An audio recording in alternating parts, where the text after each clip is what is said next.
All right, you're gonna have a very drunk chapel in 2 weeks. Damn. When he rewatches the session.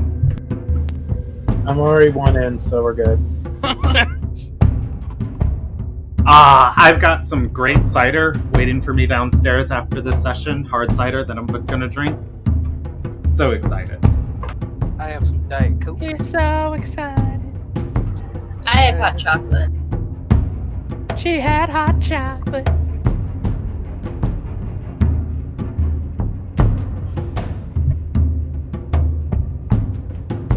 People who drink hot liquids like that in the summer are not human.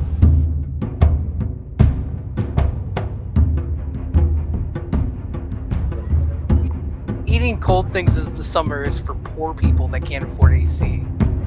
I have no control over my body temperature, and the chocolate makes me happy. Rhett. I would have chocolate milk that wouldn't make me as warm, but keeping milk in this house is more trouble than it's worth. I hate buying milk. I have the question, is it because I seldom buy milk, or is it because you drink it so fast? Well. Yes. All right. We are starting tonight. If you are... Ow, my toesy woesy. Are you okay? I'll live. If you are tuning in tonight, we are playing Dungeons and Dragons. Oh, wait. Welcome to the Ilderon Tales. That's how we start this. We are playing Dragons and Dungeons. Hi, how's it going? We're playing Hurting Our Toes and holding the control button to talk tonight. But we're playing Dungeons and Dragons. This is the Nobles, episode 14 of their campaign. If you're tuning in for the first time, we play in a homebrewed world of our own creation. It is the world of Ilderon. It is a cool setting that we've created, and there's information about it online. You can Google search what you see on your screen right here and go find out more about the setting. If you're under the age of 14 and you are watching this, if you are under the age of 14 and you're watching this, there's content that is inappropriate for you. So please stop here and ask your parents if it's okay to keep watching.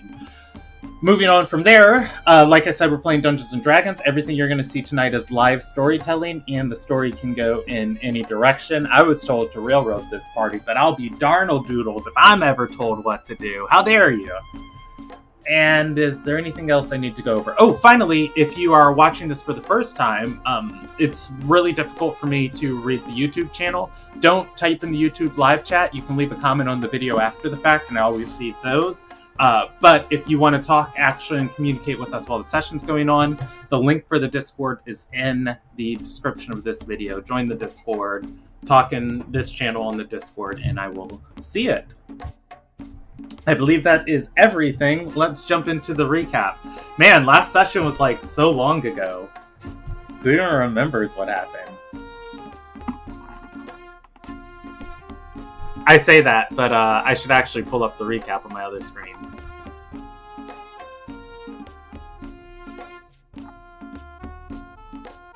Alright, so last session started on the 25th of Noble. It started immediately after the fight inside of Zenith Rise. The party was split in 3 different areas, all of them licking their wounds except for Kenneth from the fight of the cultists that summoned all the different demons inside of the castle. Actually, we started off with Lumilia, who was in the midst of a fight between Galesong, Reyna, Bloodlord Desmar, Sienna, who was a daughter of Gindawai, and a dying Corwin on the ground. The fight started, and Lumilia took an opportunity to finish off Corwin and ensure that she died. Meanwhile, Reyna cast a anti-magic circle on Desmar and discorporated him for a few moments to try and get Lumilia to leave. With a window of opportunity, Lumilia ran away with Mechalor, running down the hallway, running into Oro. Oro informed Lumilia of the other things that were happening. Oro and Lumilia ran to reconvene with the party. The party was split. Lumilia helped Alexander and Anderson regain consciousness as they were both bloody and on death's door. After regaining consciousness, they went and looked for Stradora, and the whole party met up later in the evening. Inside of the throne room, the magnate was debriefing her was being debriefed by Reyna and her most trusted protectors and advisors. Out of those that were in the room, there were several knights. There was Oro, Maria, the princess, the party, and Reyna Renopal Surreal. And Mechlor was there too. The magnate explained that the castle was no longer a safe place for the princess, and had Reyna pull double duties to find out how the cultists got in, and to keep the castle safe for the night, to ensure that there were no more lurking. After which, the magnate was discussing the possibilities of the princess traveling with the party and seeking out the help of one of the Meandeth, and the princess having to undergo a trial to earn the god's favor. In the middle of these discussions, the princess mentioned she wanted a weapon. The magnate forbid her from being in the midst of the danger. However, speaking her desires, Flunk, one of the tiefling shattered knights in the vicinity, was compelled to make Asuandria's desires come true, and stepped forward and pulled a sword on the magnate. After defusing the situation, Flunk was disarmed and released of Asuandria's magic. She came to her senses and was unaware of what was going on. The magnate said everybody has had a tough time for the night and dismissed everyone to sleep for the evening, minus Reyna. From there, the party split up, some going to sleep, some going to visit Alma's funky church of the necro dancers, heading into Old Town. Old Town is the outskirts of Ardor and not a very nice place.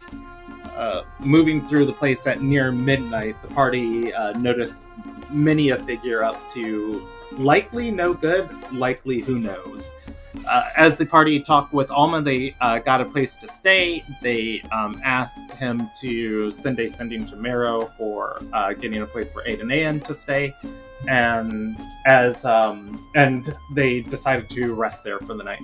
While resting, Kenneth was woken up in the middle of the night as he was actively being kidnapped.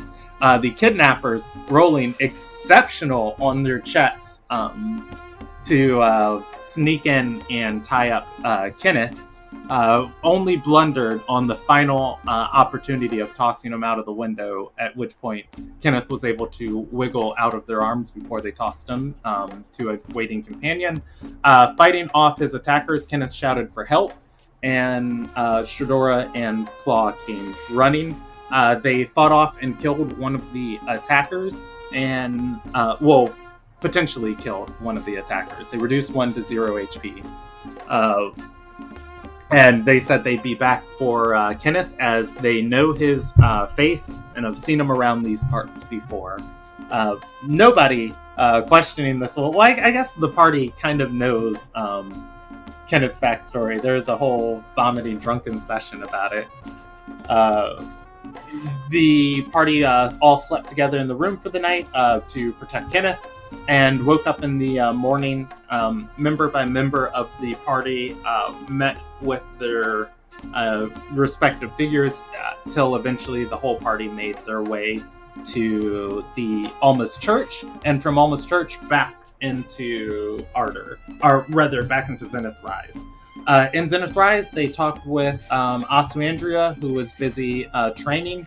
Maria drew the short straw and had to protect Asuandria, as the palace is currently stretched right now, with Oro out investigating and looking for these other 7 cultists that are other 7 diplomats that have gone missing inside of the city.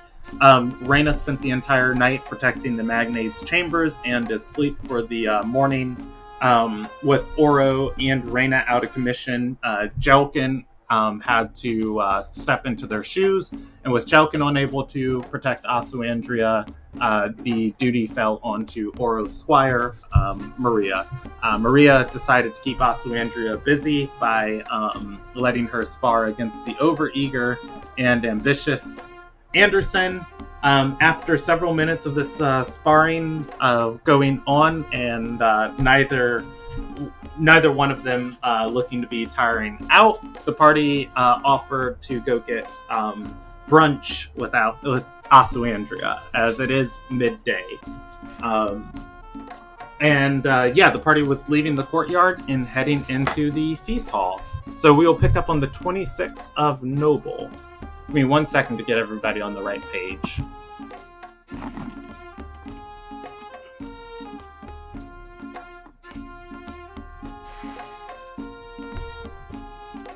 All right, let's see. Let's go with some more appropriate music.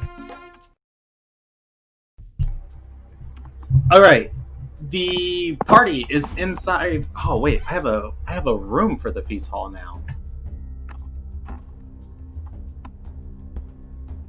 The party is inside the Grand Feast Hall of Zenith Rise. Stepping in. Who's serving the food?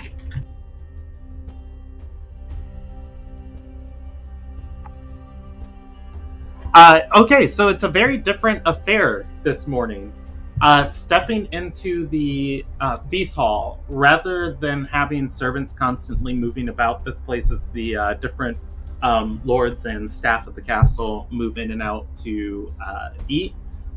Instead, the upper platform, or rather the upper stage, would be cleared, and there would be tables set up of just like a whole array of food, and people would be almost coming up like a cafeteria line, getting different trays, or soup poured into like a bowl or something like that. With the lack of staff here. This is weird. You got to clean up your own space. And I think like people died and don't want to be here anymore. Yeah, and I think with that too, the feast hall would be looking especially dirty today. Like, I mean, it's clean in so much as there are people here like cleaning up all of the blood and the wreckage of that would have been going on all morning, wiping down the walls. But because the staff is focused on these areas, there are some people who don't bust their trays. There are people who don't pick up, their bowls and plates and the remains of their food. They just, get up and walk away. And so it's not really going to be like the normal, pristine, amazing environment that this is as you guys step in here. I just remembered I had my arms out and I was escorting all the women in at once, literally. Milady. Oh yeah, because Stradora was holding Asuandria, I'm holding you and Stradora. I went to get a letter sent. So I guess once everyone's inside and seeing this mess, Alexander, living with his parents and how they are, is used to cleaning up, so he'll literally use his extra arms and start cleaning up tables and helping out. That's fantastic. Just like way of the astral self. I've got four arms. Oh, are you gonna punch people with those? No, I'm gonna carry 4 plates. Just like, no, you see this mess? Are you kidding? Mom says I'm the most helpful boy. I'm kidding. Alright, so yeah, Alexander is going to begin cleaning up. Enough of a table for Aussie and us to sit at. Okay.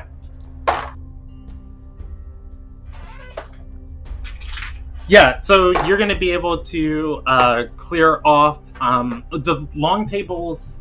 I would say the long tables probably have been disassembled. Maybe one long table left in here.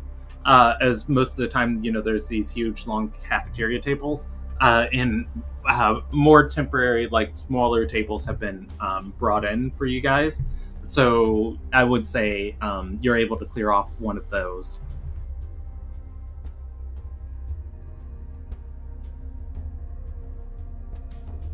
Oh, Does anybody else want to do anything? No, I can't really think of anything. All right. You guys are able to sit down at a table. Obviously waiting for somebody to come and put to the day's meal in front of you yields nothing. I'm assuming eventually, one by one, everybody gets up, shuffles through the line. They're able to get food for the day. It's not amaranth soup, by the way, Sunrise. Thank goodness. It's within the 10 minutes. I'll literally start bringing out plate 4 at a time. Yeah, I'll say you're able to get like one set back before your arms fade away.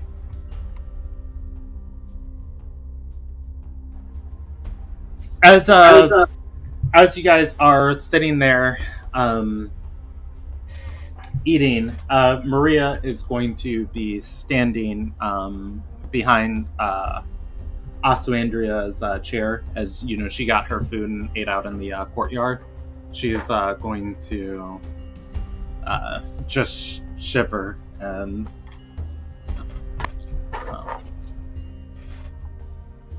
she's gonna shiver and say, last night was such a mistake. We're moving on and learning from it. Oh yeah. I mean, she's not wrong, though. Kenneth is saying eating his eggs. Did anybody tell Amelia the good news? You want good news? I sent Mango out to give her a note stating that. We kind of got distracted with that. Congratulations. Weston has terrible choice of women. Oh, I saw that. Congratulations, Maria. Maria, who has been way too consumed with her own thoughts, is going to pipe up and say, "Oh, right, I should visit him." Oh, she looks down at Asuandria and says, "Yep, thank you. But I'll handle my affairs after my duties." Good.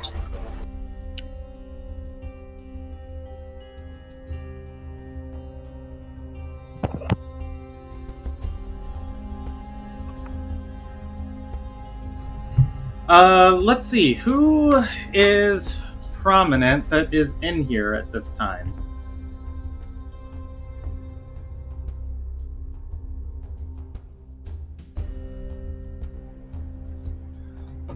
All right.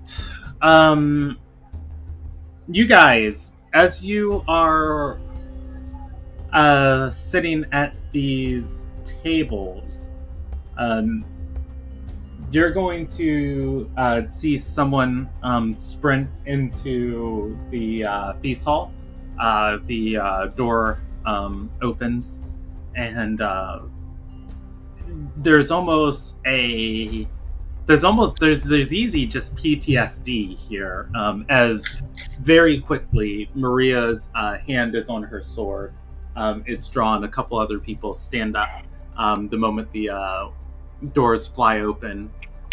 This person running has a courier's satchel and a scroll in their hand. They run to somebody on the other side of the room who's eating, and they hand it to the person. They talk back and forth. As they're talking, Maria's going to put her sword back in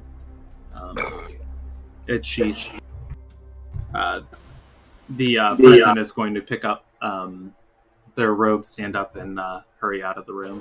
Do any of us know who it is? Roll me a history check. Can I read Any of us what they're are- talking about? Yeah, anybody's welcome me. to read, or anybody's welcome to roll the history check. Claude does have observant. You get half of the conversation. I'm not going to roleplay it because one of the people is turned away from you. It appears that whoever this is telling, or you don't know what the courier is saying or what is written, but after this person reads this letter, they tell the courier to meet them in their quarters, and they list 3 more people to contact. Let's see. Ramon! Kenneth is going to pick up some information.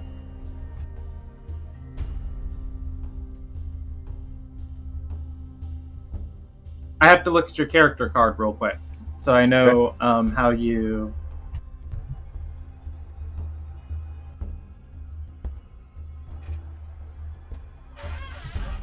All right.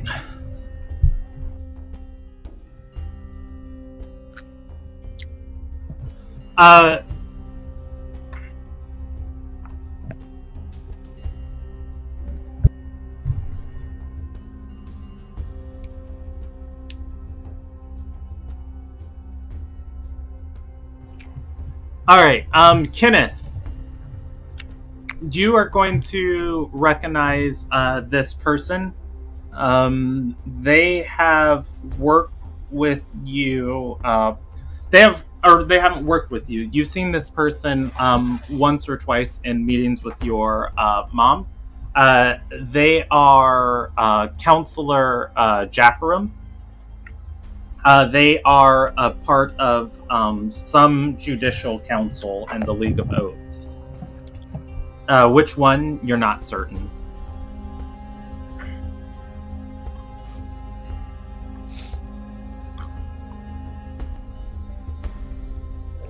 All right.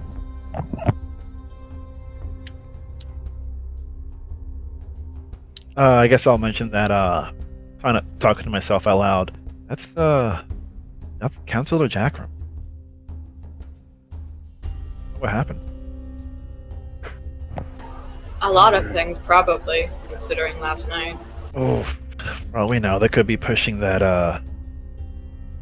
Vote forgot of it was no called. confidence. Yeah, against the Magnate. No, it makes sense. I mean, also, by the way, that there's a high council position open, and we don't have a sage. Mm-hmm. Wherever Did it is. anyone tell me about Anna leaving? Because I don't remember it ever being mentioned in front of me. Well, I think the night before, the Magnate would have brought it up. Okay. Oh, yes. So, in from what specifically was said, Ariana said, "Without Anna here anymore, I don't feel safe."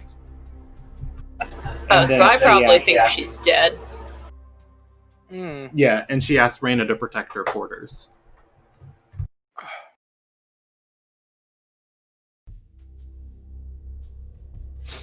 Thanks.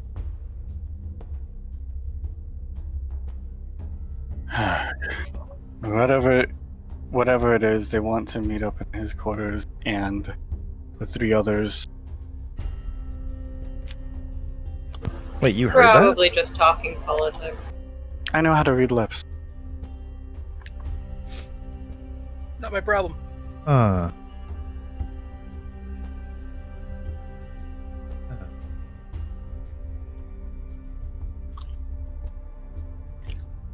Pretty soon we'll be leaving the country anyway. Who knows what kind of state it'll be when we come back. So, maybe your problem in the future?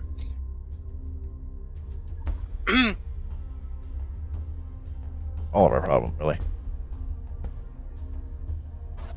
We should probably start thinking about what all we need to get before we leave. Equipment, especially for camping. The magnet may think where he's going to be dropped off and it'll be like some trip, and this won't be it. We'll probably need food and supplies. Yep.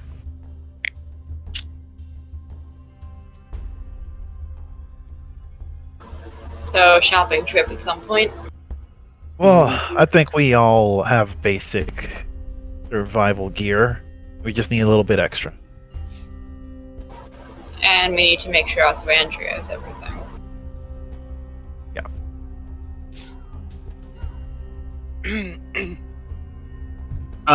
Also, Andrea is going to speak up and say, "Are we going to be staying at like a shack like we did last time?" Probably camping out. Sleeping Under the outside, stars. under trees. If They we don't- can find Maybe shack. even in trees.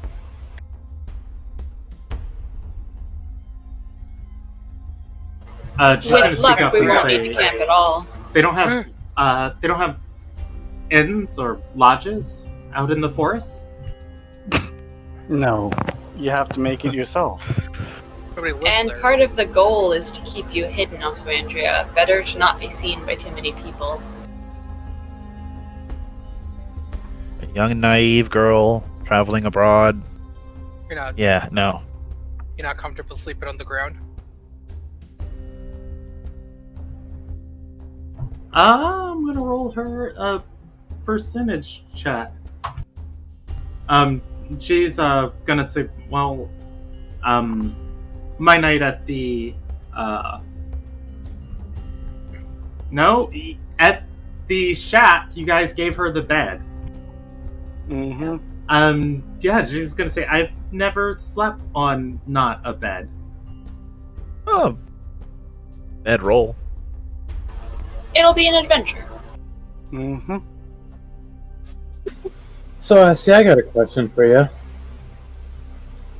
Before all the craziness of last night, when you first entered the feast hall, you were as pale as the sheets. What happened? He says with a shit-eating grin on his face. Also, Andrea is going to choke on her food, coughing for a minute. Just as you are aware, good princesses don't lie. With that, I think I'm going to go to my quarters and pack. She stands up, looks back and says, Maria? Maria, who's been watching the door, is going to turn and look towards Asu Andrea and start following. Asu Andrea turns bright red. Dodging the question. Mm-hmm. We'll see you when we're ready to go, Asi. Oh shit, we gotta do something about the open. Do something about what? The elf blade, you know, the one offered to her by the demon. Oh, I right, that. I think we could assume it refused now that the diplomats have gone all evil. The Well, diplomats are from Red Axe. The Yeah. Oath Blade was from Demon's Door. Demon's Door Oh, is a my region bad. harder. It's a province. So, I don't know is how this rejection process works. I'm pretty sure you just sent the Oath Blade back with a note that says "fuck off." Sure, a more polite term, yes, but maybe it had to be written by I don't know, her. it depends on who's asking. And depends on who's sending the rejection. Yeah, so also Andrea may have to write the actual rejection letter. No, I'm pretty sure you just returned the Oath Blade. the rejection. They asked for either a yes or the Oath Blade, so yeah, just give it back. Yeah, let's see if we can find the magnate, get that oath blade, just be done with this. That way, there's one less She might issue. appreciate us handling it for her. Feel like you're handle it already. So, what's your guys' opinion on it? Should she accept or no? No. No. There's He doesn't- very easily no, she should Oh. not. He doesn't Not my like the place. guy. So, no. He's made a decision, probably. Just an opinion, especially with the current circumstances. You gotta figure someone like Elf, whatever the hell her name is. Deanne Irala. Yeah, that one. She could be a pretty strong protector. Yeah, she's a demon. Fortunately, you have to think of Aussie's feelings. That also plays a small role. Sorry, after last night, my head and everything that happened, I just feel like I need to stir some shit pots today. After we let's go see the magnate. We're pretty sure Aussie has her answer. We can get rid of that oath blade. Get that lady out of here, and that way there will be one less issue in town. One less person for people to point fingers at.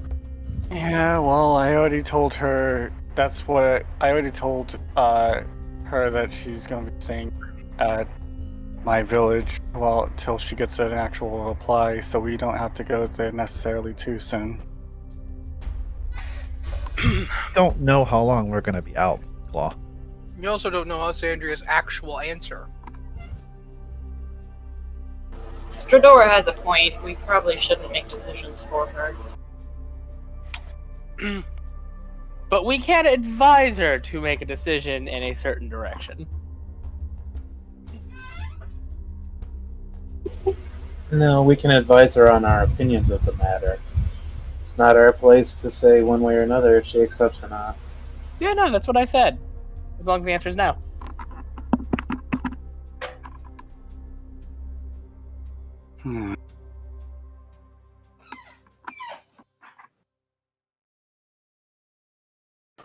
We should have talked about this while she was still here. Well, that could have been handled if somebody was considerate of her feelings. I mean, look at who Alexander was raised by. You know, I don't feel it was inconsiderate. You know, it was just blunt. Just meat. As I stated, after taking on a few too many hits, I guess I'm just in the mood to stir some shit pots today. He says with the same shit-eating grin. Boy. You know what I'm in the mood for? That you respond to almost dying by taking away worth from the world. You know what I'm in the mood for? I'm in the mood for like a good sparring match, real quick. Maria just kicked your ass. It's the next day, isn't it? No. It's like 10 minutes. 30 minutes later. Oh, I thought it was the next day. Never mind. I wasn't here last session. I don't know what happened. The way the duel worked out, Maria beat Anderson in 3 rounds of going back and forth, and then Anderson raged and beat her in 1 round, and then you guys actually started fighting, and before it got dirty, Alexander stepped in. Yep. In that case, I want a rematch. Fisticuffs. She's working. Leave her alone. First to draw blood.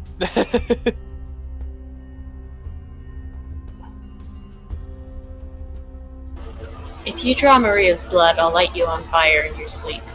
I'm going to head to the armory and get some materials that I could use there. I don't know. Isn't that how you guys trained? Like, me and my dad, we'd go out in the yard and beat each other with sticks until we were black and blue, and then we went in and started working on the clothes. Not all of us are barbaric. It's not barbaric. It's traditional. Is that barbaric? I can actually understand that statement. My dad would have me go out hunting with him to help practice. And that's because you're a ranger. You don't fight on the front lines. I also have... I'll let you guys continue this conversation, but let's have this conversation in transit. There were 2 directions offered. The armory or going to find the magnate. Where is this conversation happening on the direction to? My vote's for armory. Ditto.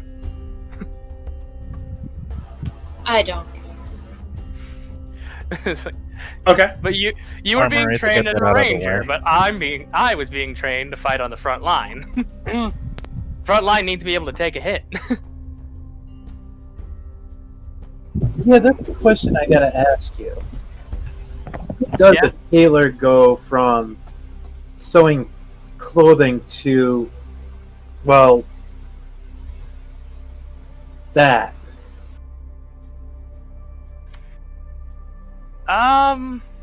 What he's asking is how can you be simultaneously skilled with your head and hard in the head? Why were you being trained for the front lines? I mean, we're Ardorians. You're a tailor. Yeah. Listen, all right. Just because I hit things really hard doesn't mean I can't be good with my hands. All right.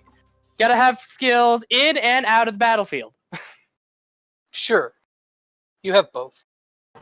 That implies you have skills. I'm sorry. Where were you again, Miss Chowderhead? Fighting a demon alongside Gale Song. Where were you? Fighting 3 demons. According to Kenneth, the floor. I mean, in my defense, I did take the beating. He got some good hits in though. It's like I went down swinging. Were the little ones demons, or were they just like shades? Yeah, they count as They're fiends. a type of demon. They're not. Yeah, they're closer to elementals, but like shadow elementals Not as and impressive. yeah, shadow elementals and that are fiends just in this edition. I think a shadow is actually a medium undead creature. I was gonna say a shadow is like, yeah, it's an undead. If we're But, going by like Yeah, Facebook. yeah. For all intents and purposes, I just counted their stat blocks as fiends. They were essentially magical copies of a demon. So And he made a good meat shield for, and then me and Kenneth came in and did a lot of cleanup. I did my job. I held the front line. hold the line. All right, you guys are going Hold the to door! arrive. the door! The quartermaster isn't very far from the feast hall. All the supply areas are kind of the central part of the castle.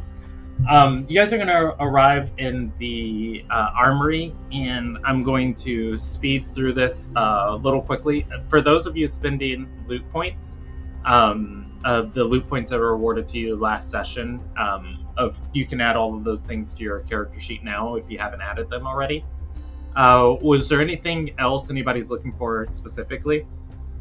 If it was possible to try and maybe find the acorn, if not, some ruby dust.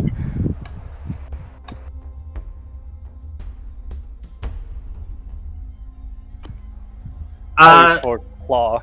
I don't know about anybody else.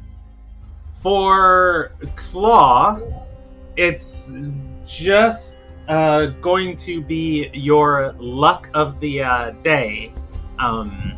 The cultists who were killed in the castle, their stuff was sorted through the armory of what was useful. In the spell regents, they had a golden acorn. Oh, yeah.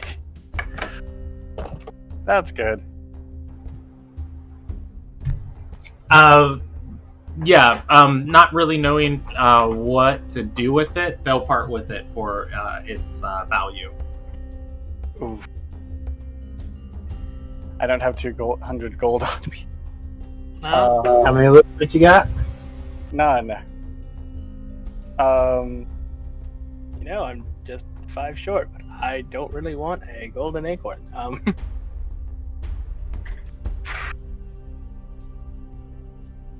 Can I trade in my normal bow? How much does my normal bow trade in with?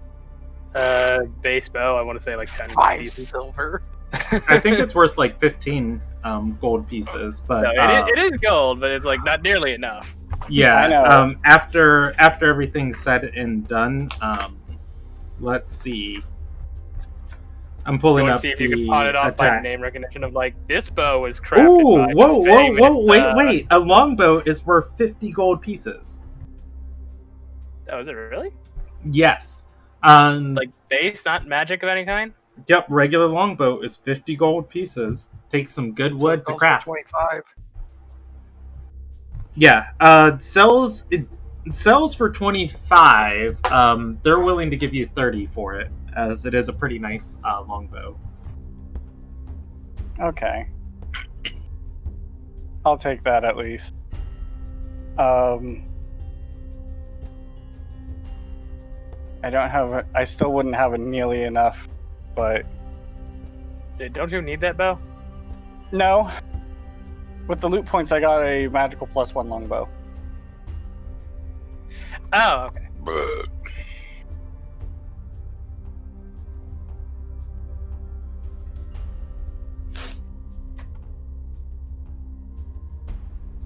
I mean, if I threw in 2 loot points, that should be the approximate value of it. Ruby Only if you want to. weird. Yeah. It's 2 loot points is 100 gold, and then 125 ruby pieces. The quartermaster is completely willing to hold this item for you also. Yeah. It's like, if I come I'm- back with money. Yeah, I was just like, and I'll be very honest with you. I was like, there's like very little chance they have this whatsoever. I'll just roll them a percentage die, natural 100. Well, Oh I my guess they God. have this. Basically, I don't know what But- the exchange rate is for ruby pieces. Do you ask them? Sure. I mean, I'm technically asking God, but The quartermaster is going to speak up, and say,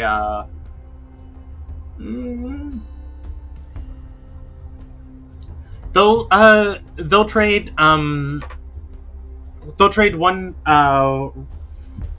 they'll trade 2 ruby pieces for 1 gold, or half value, Yeah. essentially. or if you know any merchants of the ruby that deal in specifically ales, they're willing to trade on a better rate. Well, If we do that, I have ruby pieces too. No, I was gonna say if you go by that 2 loot point, like it would all basically add up fine, because it's 100 gold and 125 ruby pieces, not accounting for the decimal. That's 62. It's that is a functional value of 162 gold, and then we'd be 13 short. Well, if we can trade in my regular rapier, that might help out. Regular rapier? Yeah, looking at it, I'm gonna say I've just rolled you a percentage. You guys are killing these percentage dice tonight. Literally killing these percentage dice tonight. He is very impressed with the quality of it, and was willing to give you 20 gold pieces for it. Boom, there, done. Should the armory really be buying weapons right now? Shh, don't worry They about just it. got fucking attacked. Of course they need weapons. Mhm. They don't have the people to use the weapons. Whose fault is that? The cultists. Isn't And it? you're just here. Anywho, Lumilia, roll me a intelligence check for free.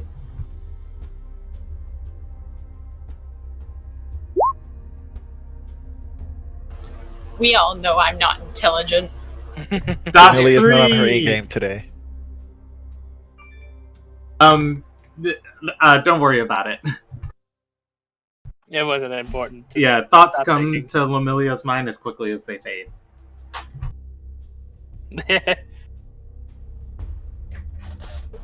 I am Anyway, very wise and very stupid. anyways, there we go. We exchange my 2 loot points and their weapons, and we get Claw his acorn. Thank you. Alrighty. You're really upset when he that spell once and it uses the acorn completely. No, it doesn't Double consume it. check, it doesn't consume it. Yep. Though I am having Thank flashbacks to God. the bow all over again. Yeah, I know. I'm having flashbacks to that too. Alright, so, from here, I'm assuming everybody's direction is towards the Magnate. Should we check in with Oswandria first? I was gonna say, because we were gonna go to the Magnate because we were gonna essentially strong arm this Oathblade thing, but Might as well just get Alessandria's actual opinion on it. If she She'll even love has to one. see it. like while After we're in the the whole- area. bringing up her embarrassment thing. You're apologizing, by the way.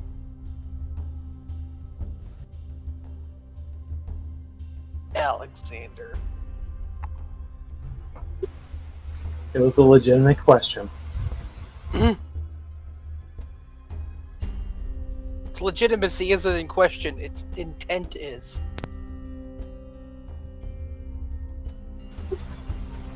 Fair enough. All right.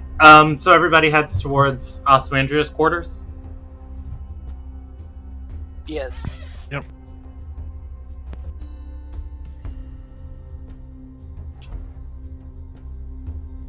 All right. So heading into Oswandria's quarters, there is Oswandria, Maria, and Mechlor there. Is anybody actively guarding the outside of these chambers? The door is open.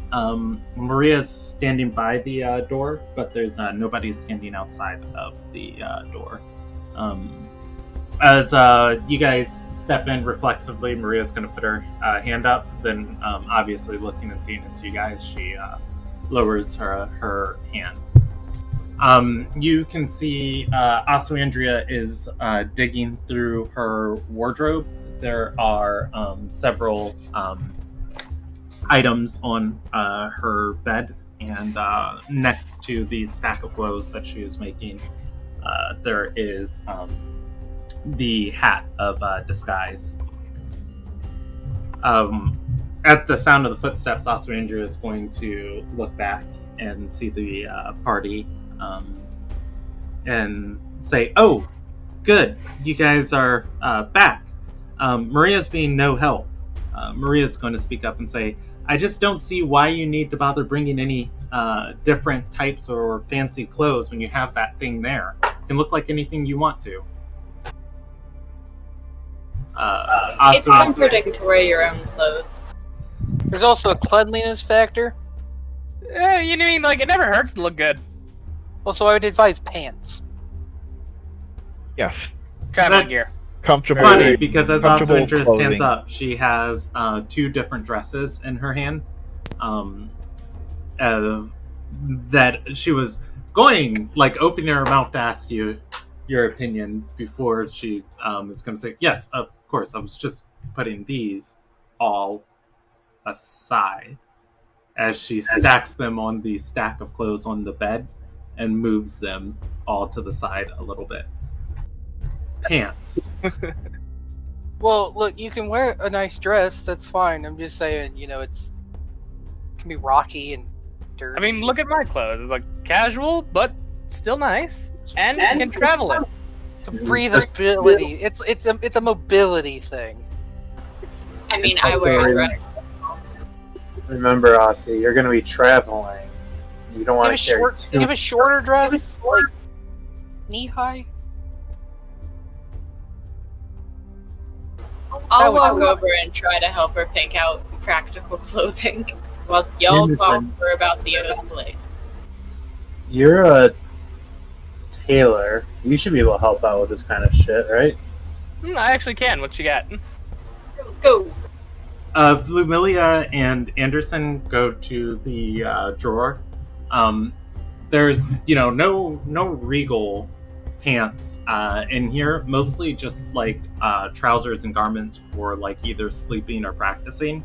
But there is a whole drawer of this wardrobe that is dedicated to pants. Alright, I'm just gonna start going through, and it's like opening this drawer. The first thing you're gonna notice, I'm not gonna make you guys roll any perception checks on it, is there's dust on the handle of the drawer. This one doesn't get used a lot. I mean, No, no, not a pants understandable. gal. We're learning these things. No, I'm just going through here. It's like, passable, too old, too many holes. I would say, when was the last? You might need to get these resized. Actually, when was the last time you wore pants?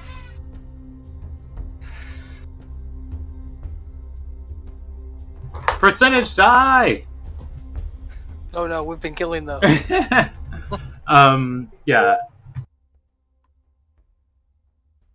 Oh wait, Cortana. You, or rather, she's gonna think for a moment and say, maybe, 3 years ago when I was learning a new school of magic in Reyna's quarters. Okay, do me a favor, just stand there, and I'm going to start like getting her in like the position like tailors do when like you're fitting someone. It's like T-pose. very much like T-pose, feel her waist, like compare the pants to waist size. Like, how about we swing by my dad's place before we leave?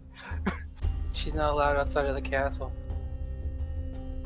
But we can take her measurements to him. I would say no. We have her measurements. Like, I mean, I don't think she's gained that much weight in the last 3 weeks when we made her that dress. Like, I know we Oh, good still have point. her. I forgot about that.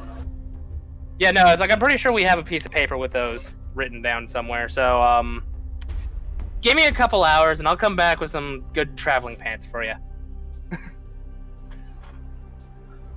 Oh, as you are measuring her, Maria's going to speak up and say, "If you're done sorting through your clothes, can you put that thing back on?"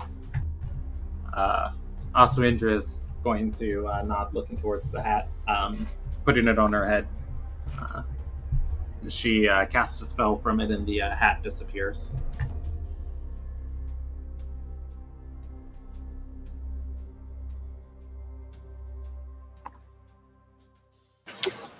Honestly, I should say I'm sorry.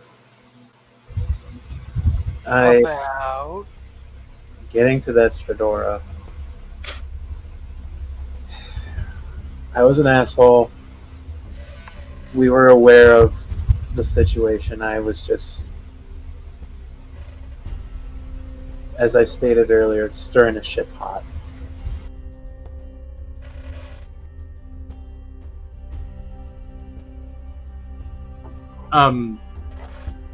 She's going to nod and say, "Well, most places have plumbing here, but I mean, I guess it's fine." It's an expression. It means I was intentionally causing an awkward situation for amusement purposes.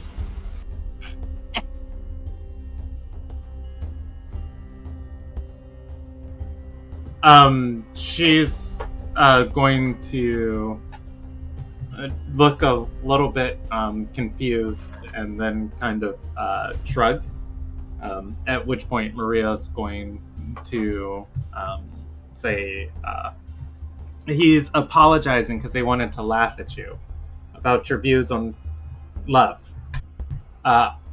Also, Indra is going to turn red and say, "That's funny."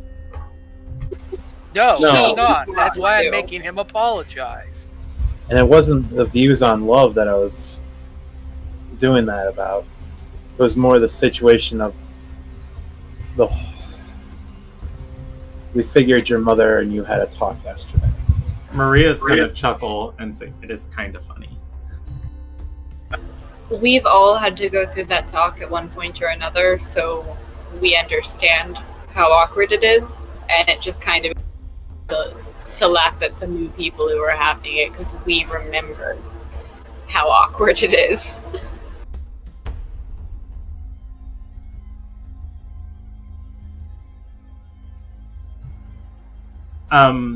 Aster Andrew is going to nod and say, "Yeah, but you don't have to be dispelled of your illusions that you're with your future wife there next to you for the talk." Oh my god. It was so... I mean, I know I know I come off childish, but it's only because I don't leave the castle. When they give me books, when I get the opportunity to read, I learn, I know things.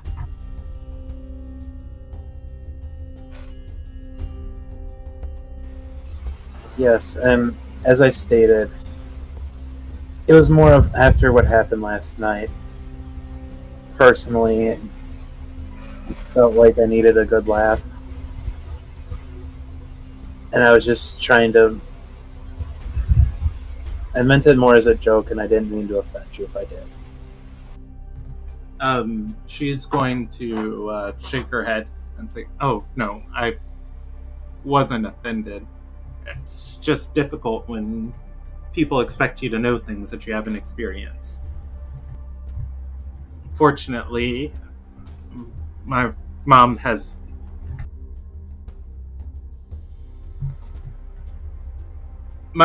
never withheld information from me that I've known about that she knows. And the talk was enlightening, albeit I wish I'd had it sooner." I mean, to be fair to your mom, no parent actually wants to have that conversation. Probably also would have been nice to not have it with Raina in the room.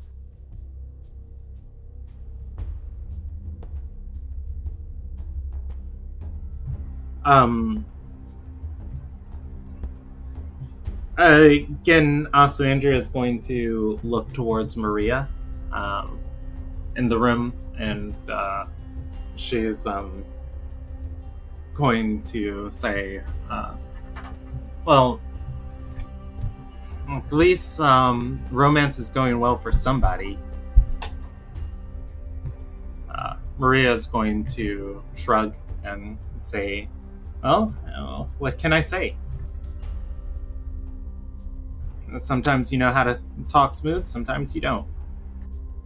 Sometimes you discover that your stepdad's actually the consort Regan of Ardor, and you can use that strong arm your dim-witted minions of your step-grandmother into being your husband.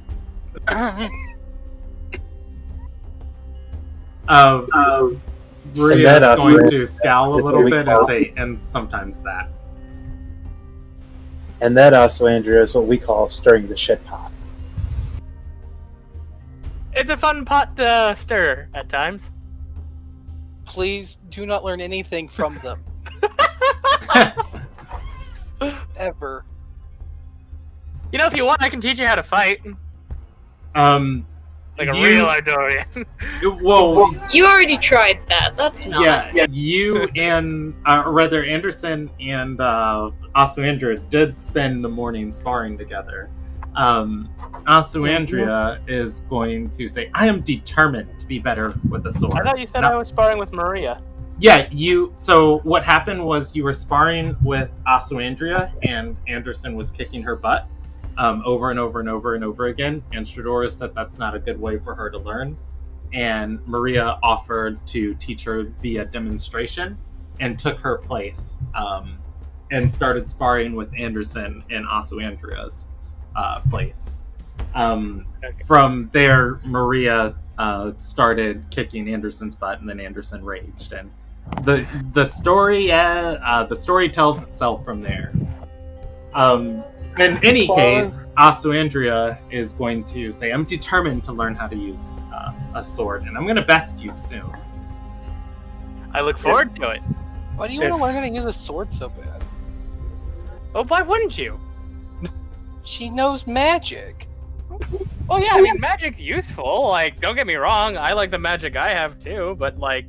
It's still. harder. Nobody respects you unless you can use a sword. Yeah, what she said. Well, if that's the case, Aussie, Alexander's going to unstrap the silver longsword from his waist and hold it out to her. She might be too small for a longsword. It's a short sword, sorry. Okay. Is she good with any weapons? Like, I know as a wizard she has like base proficiencies, but knowing Brandon, he was like, lol, no. It's a simple weapon, technically. Right, but is it a finesse weapon? A short sword is not a simple weapon. It's a martial weapon.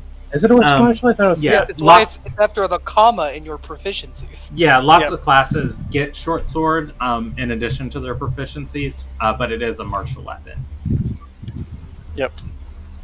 She's going to take it, and immediately, hand halfway around the hilt and handle, immediately start smiling as she goes to unsheath it and look at the blade. Maria. This was me when I got my first sword. Yeah, Maria steps Yes. forward and is going to take it from her hands, turn it upside down, hand it to her, and correct her holding on it. Call this an apology for what I stated earlier. My mother made it herself. She's actually a silversmith. Didn't you give her a dagger for her birthday? Why do you just keep giving her weapons? It's The dagger's an for ardor. It's the right thing to do. It's I'll hard. explain that to you It's later. literally ardor, okay? Like, if you have more questions about it, just end it with because it's ardor. God, this country sucks. Look, I think Shador, you mean awesome. as he said, Yeah, tell if me you, about it. if you just think it sounds incredibly stupid, Write a poem once in a while. we have those. They're mostly about war. And gloriously fighting. Yeah, triumphs in battle. Asuandria begins tying the sword and scabbard around her waist on her left side. Again, Maria is going to roll her eyes and say, no. And she goes to Asuandria, unties it, and puts it on her other hip and says, this side says you're looking for a suitor. This side is where you carry your weapon. What-handed are you? What are you? Left or Kenneth. right-handed? Kenneth is confused because he's left-handed. Shoot, this Well- whole time has Kenneth been saying he's looking for a suitor. Men don't I never carry remember- oath blades to give away. I never remember where I sheath my sword So as do Fedora. we think he was given an oath blade? Shadora has a great sword. I'm assuming it's on her back. A long sword. Oh, it's a long sword. Okay, I was still always assuming it's on her back. I asked all of the players rolling female characters at the start of the session if they wanted an oath blade, and I believe everybody told me no. So I'm Well, just I'm a little Magian, so yeah. I'm too young for an oath blade. So there was a question. why don't I have a What committed hand memory? do you use? Was that to Asuandria? Yep. I'm gonna go evens, left, odds, right. Left hand. As she Yeah, wiggles lefty. her left hand. so it should go on her. So I'm pretty sure. Like I feel it should go on her other side. Her right. Would it be the right side? Yeah, that's the side. That's the side that Maria put it on, her right side. Okay, cool. My argument was just more because of the handedness, not because of weird Argorian traditions about. I kind of got me confused there too, yeah. It works out. A accidental perfection.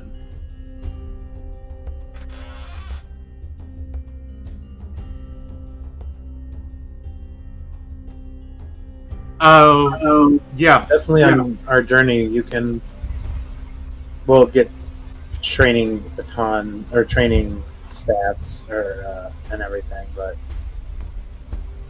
we could spar sometime too. I know how to use some. I mean, to be fair, like, sparring against the same person over and over again is just gonna cause habits that you don't actually want in combat. It's good to switch it around. Says the dude trying There's to multiple of us. crap with by his dad. Like I said, multiple experiences. Why do you think I'm always looking for a spar? I'll duel her whenever she needs a confidence boost. Strador coughs, and then in a voice designed to mockingly imitate Anderson. Because I'm Ardorian. You're damn right I am. Wait, are you mocking? Yeah. At that, I feel like Asuandria is going to take out the sword and say, "Yeah, we are."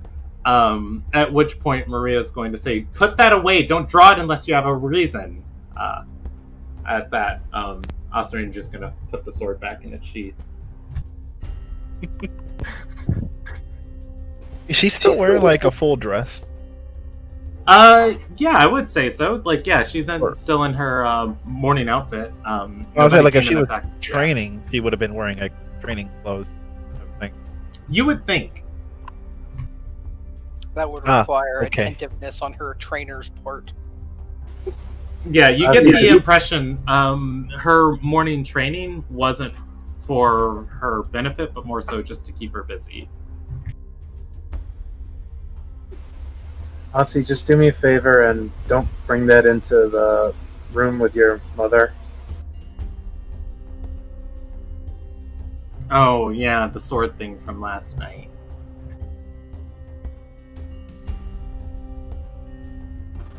Better safe than swordless.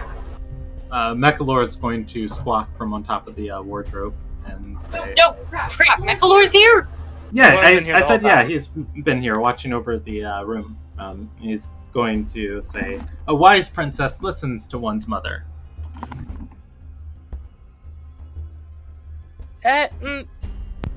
She is Speaking of- listening to her mother. She's keeping herself safe.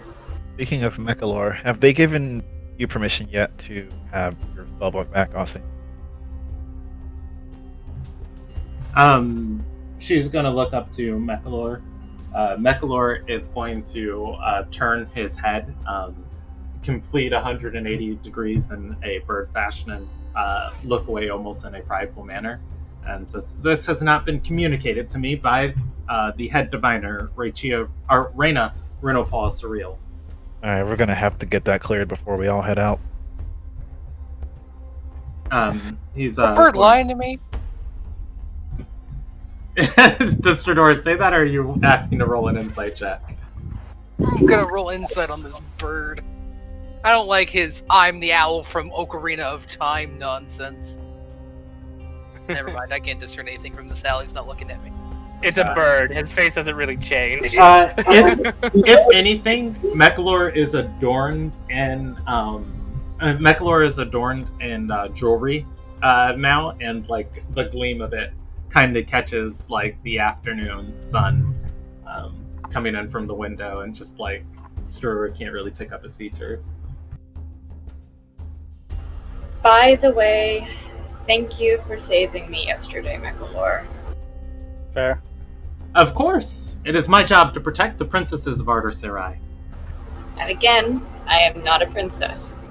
Nonsense. Mechalor raises his wings. You are all queens. You're all queens in the eyes of Mechalor because I'm a simp. Your sister is Maria, is she not? Sort of, yes.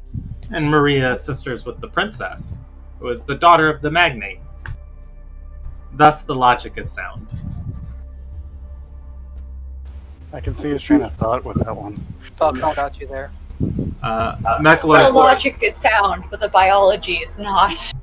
Mechalor is going to like ruffle his feathers as he settles back down, and he's going to say, well, I understand there are things that I do not know. My intelligence is not that to be questioned. I was awakened by Gussin in service to head diviner Reyna Renopal Surreal. No. I am definitely doing the like hand waving gesture. It's like yeah. I'm zoning out. We've all heard it. Okay, I said thank you. I'm done. I'm ignoring the bird. This biology thing you speak of, it hasn't been explained to me. Do say more. So you know how Osandria is the magnate's daughter, right? It's because This is known to She- me. Mechalor, she gave birth nods. to Osandria. The magnate didn't give birth to Maria or Lumilia. But Maria is her daughter. Yes. By a process we call adoption, it means they accepted her into the flock. It's like finding a nest of another one's young. Yes, Taking exactly. care of the babies. It's very rare that one does this. Why not let them It's die? altruistic. Maria's Well, going to look at That's a Mechalor great with, question. is going to look at Mechalor with disdain. Humans are strange creatures. Absolutely a boring creature.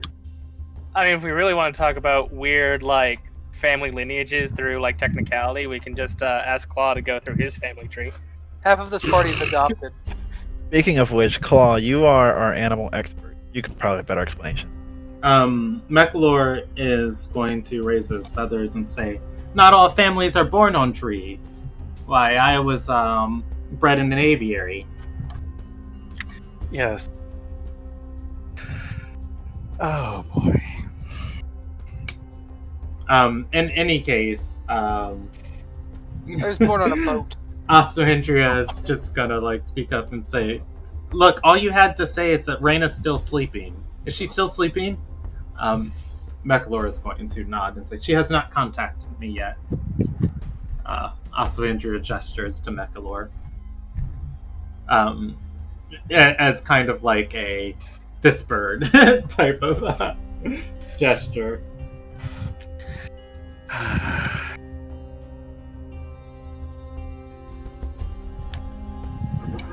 Was I even technically born? Are came you from a rock. asking that as It's a getting player? really or- deep all of a sudden. Yeah, I'm asking that as Lamilia. Like, I wasn't really born, was I? I just kind of existed. Is it still a birthday if you weren't born? I mean, technically. I mean, We can call it Fire Spawn Day. for Fire Spawn. technicality, one question I remember having with a avian, well, not avian, I forget, someone who trains birds. I forget what the technical term was for it. Falconer. Falconer. You asked Falconer, do they consider a bird's birthday when they hatch or when they're laid? So, when you're created is when you were born. Do unawakened birds have concepts like birthdays? No, but their trainers do sometimes. What are we doing next? Well, My dad's place? Then we have We're an, enjoying not being attacked by a demon. Let me have this. there was the whole question for Aussie. Oh, yeah, that invasive thing about her romantic life, sure. Yeah, that invasive thing. I apologize for my invasive part of it. This is your guys' problem now. I'm washing my hands of this. I've got other things to go do. Right. I'm too gay for this question. I'll help pick out clothes. Everybody's tapping out one by one. Let me actually put my character cards of like people are tapping out. So Kenneth hasn't tapped out yet. Lumilia has tapped out. Stradora has tapped out. Alexander Amelia has tapped out, but she's tapping out in the corner. She hasn't left the room. I left the room. Oh, okay. Yeah, I'll just be picking out clothes. Yeah, that leaves Anderson and Claw. Nah, I'll go for it. I mean, we're really just all right, Aussie. Have you made a decision yet regarding the oath blade given to you by Firail and Fian Ira Alla? Fian Ira Alla? There we go.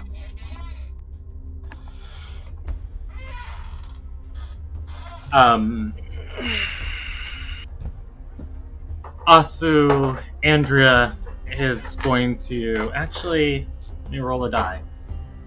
She's going to turn around and look a little shocked and say, "Wait, why? Does she want an answer?" Yes, she sent a diplomat here with an oath blade. I don't know for how long they've been waiting for an answer. Putting it off.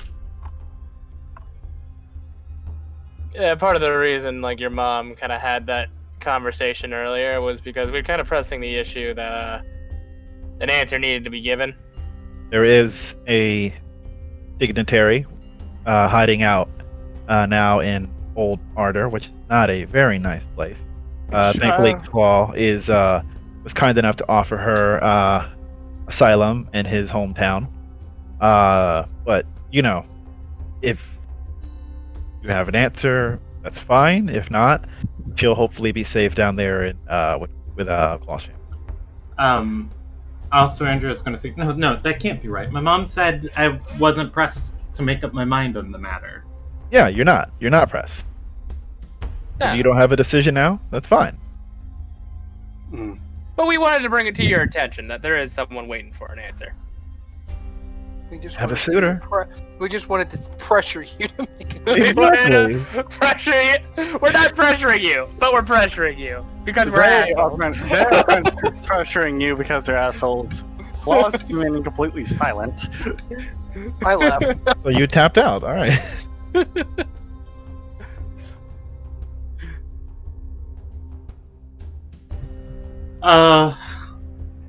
Asu Andrea is going to exhale and say, does she say anything? I'll Claw take will- your silence as you haven't made your mind up, and all right, we're gonna drop the matter. I would just say no. That's all I'm going to say. Nothing more. Well, she's going to say, well, I would like to say no. But I don't really know her, and Oathblade is an opportunity for people to become closer and explore that option. And she's been providing the coin for so many of my mom's endeavors, but Mom said I shouldn't marry just for political reasons. Your mom's right. If I say no, and she takes that out on the castle, isn't that like kind of my fault? I would say the fault's more with her for being an asshole.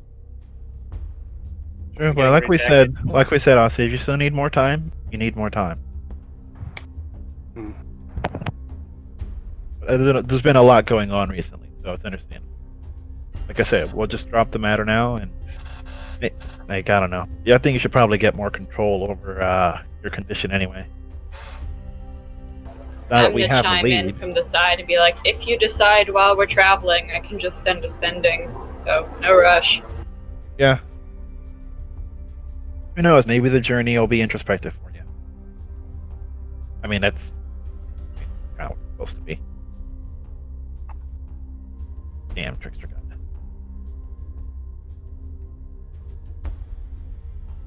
gun. Now, so Andrea is going to nod, and Maria is going to speak up and say, I know nobody asked me, but frankly, I think it's insulting that she would send somebody else to give you the Oathblade rather than delivering it herself. No, you can. I mean, you can say that in your rejection letter If you have one. if you have one. Good point, though. I like this train of thought. Are you Ardorian? I am an Ardorian. No. I am. Why are we stating Also, this Andrea is basic going to look towards Mr. Dora's Maria not here, and say, someone has. Well, why? Maria's going to shrug and say, I don't know, it's supposed to be personal and intimate. And some points romantic, honorable. It's the exploration of forging an oath. And to do that through someone else takes away from that process. It takes away from that. It makes it almost... she shrugs and says, I don't know, like getting a land permit from the state and having a notary... or from the state having a notary stamp it. Like transactional. Stradora, by the way, hears all of this outside. Oswandria's door is not closed. Oh, I'm leaving. Oh, very far away? There. I had other things to go to. Like not this. Like an important thing.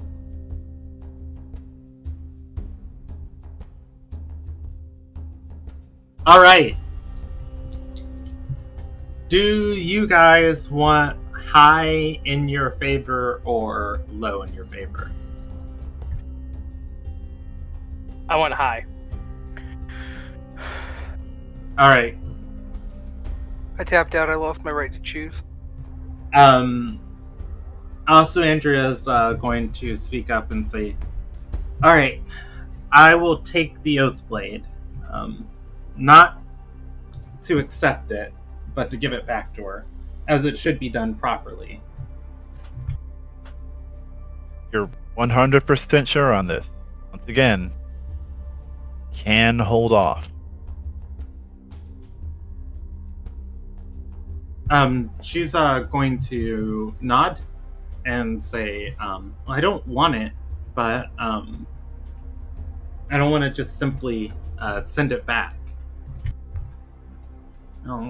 If Mom will let me, we can teleport in to Demon's Door with Reyna and present it properly.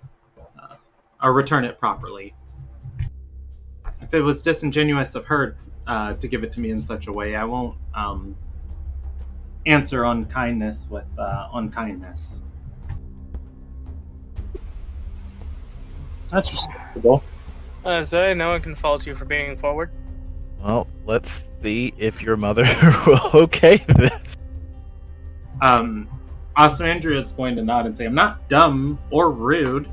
I'm just locked in a castle. Oh, no, not saying that. Just saying, I wonder if your mother will allow you to do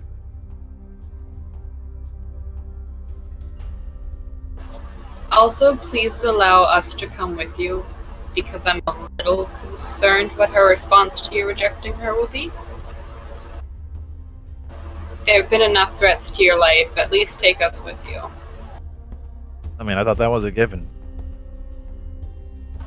I'm never sure with this, Windra. I've always wanted to see Demon's Gate, Demon's Door. Seems like an interesting province.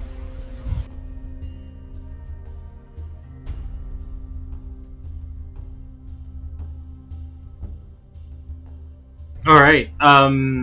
Do you guys otherwise sit upstairs talking to Aswandra until you have something relevant to do? I'm gonna go back to my dad's shop, get Austin Andrea some traveling pants. I could send him a Sunday if you want. I mean, that would work too if you don't mind. Just like Sure. get a delivery.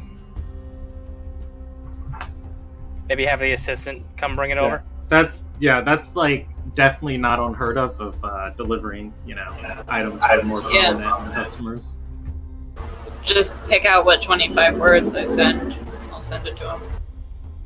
I mean, Princess needs traveling pants, 2, maybe 3 pairs.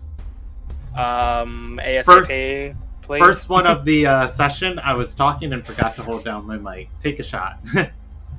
I'm kidding. But yeah, exactly. I'll say Lumilia is able to get the relevant information across without stretching the limits of her words. Nice. Yeah, I'll cast sending then and send it to his father. Okay.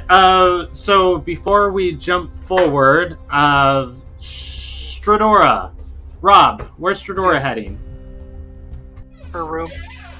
Okay. What important business does she have to do? I'm gonna tune to that ion stone. Okay, legit. Yeah, that's Doesn't it that's start everything. floating around you when you attune, or? It does. Yeah. Okay. All right. Real quick, what was that insight check for? E. I'll ignore that. I misclicked. Okay, cool. I was just making sure I didn't skip over you. All right. An hour is going to pass, going into the deeper part of the afternoon. At which point, as you guys are lounging inside of Asuandra's room, talking back and forth, Mechalor is going to perk up and say, "Young Princess Asuandria, head diviner Reina Renopal Surreal is awake. She wishes to speak with you." At which point, Asuandria is going to exhale and say, "Wait, I didn't even do anything this time." Might be to give back your spellbook. At which point, Mechalor is going to fly down from the wardrobe, hover in air. Rather than landing on either Maria's or Asuandra's shoulder, he lands on the ground and kind of hops out of the doorway. Asuandria is going to look towards the rest of the party and say, "Well, I'm summoned." Do you want us to come with you, Aussie?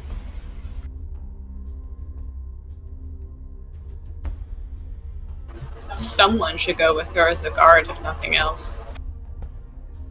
For Reina? If the castle isn't safe anymore.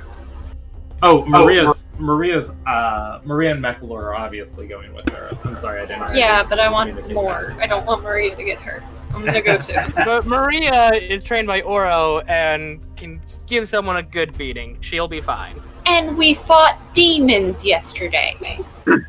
Yeah! If that's the case, then I should go. And she was fine!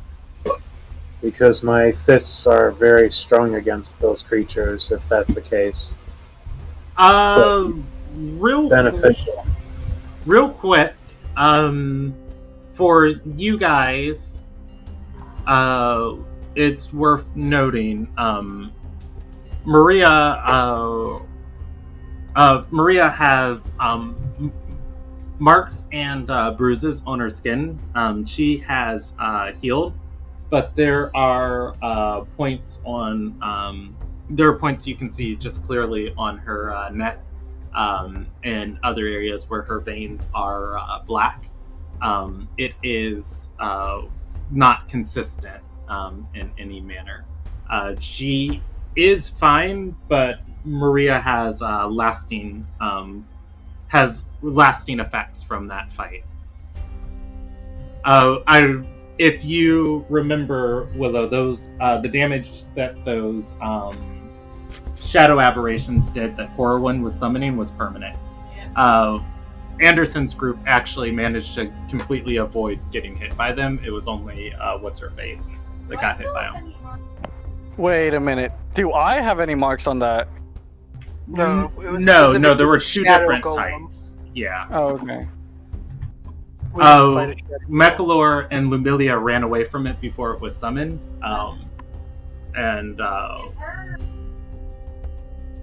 No, Vampiric Touch did not leave any. Yeah. But Maria is going to speak up and say, "Yeah, I didn't expect those things to be so strong last night. Fortunately, Dad was there, but I promise I'll do better. And if anything attacks today, it will not get the nice part of my sword." You did great. I just want to make sure you're safe. So we're going to come with you. If it's that much of a worry for you, Lumilia, I'll go with that. I'm still coming, but I appreciate you coming as well. Can you three behave in the throne room for once? Did it say the throne room? Sorry, I'm not actually there, but... Well, the plan was that they wanted to see the magnet, correct? No? Oh, yeah, for that whole thing. Claw's over... Sorry, I guess you guys didn't see chat. Claw is going with them already as well, with Maria and Aussie. You have words. You hear words. Well, people were talking. I saw it, though. I have my cards divided up where everyone is. All right, so Anderson and Kenneth, give me a direction, and then I need a direction from Aurora, and then I'm jumping. I was gonna go to the head. I was gonna go to the diviners. Okay, cool beans. Perfect. And give me a direction for Kenneth and Anderson. Might as well go with them because we want Aussie with us. It's a party! It's a party! It's a party! Fine, I guess. All right.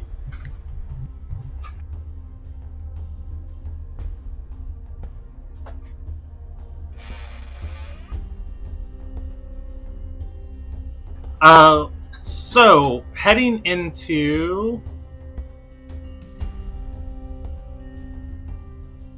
let me actually go to the other map. Heading into the diviner's quarters.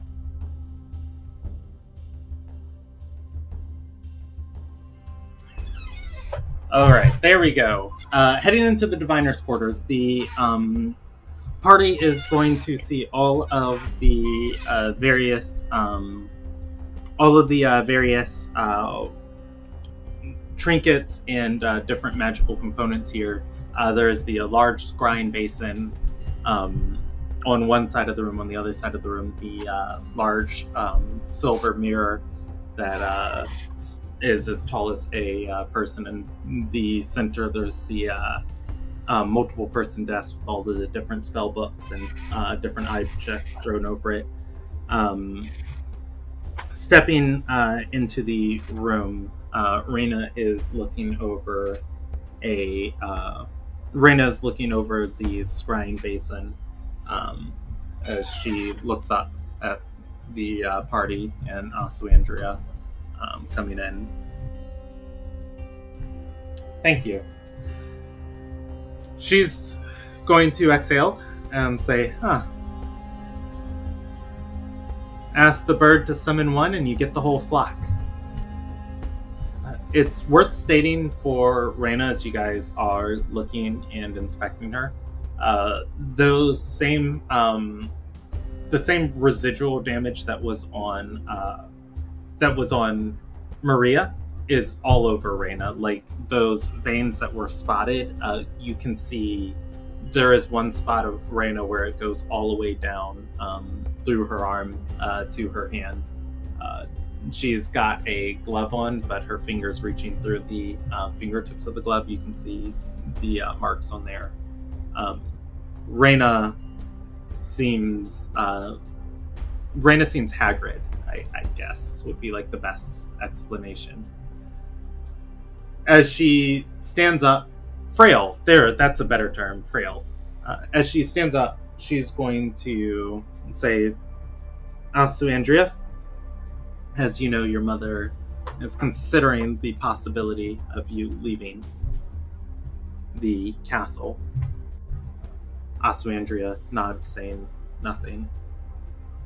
I see it fit to return your spellbook to you. I still don't think you've proved yourself worthy of this, but times are getting dangerous and you need to be prepared should you be pushed into a corner. Andrea attempts to keep a neutral smile to the best of her ability. It's pretty good. Reyna points towards the desk with all the different tomes on it, at which point Andrea looks over, sees her book in the stack, and is going to go and pick it out. She looks back and says, "Are you okay?" Reyna is going to nod and say, that thing, whatever it was, not the demon, but the aberration, Corwin summoned, its effects are lingering. Do you need additional healing? She is going to say, well, I just woke up a few minutes ago. I plan on making my way to the Chantry of Unity. I don't If think you'd it's like, I anything can my perform magic some can now. solve. Can I make a medicine check looking over it to see what it might be doing to her physically to make a suggestion? Go ahead. Double check with this real quick. You know what? Yeah. He'll shift as well so I get advantage on this.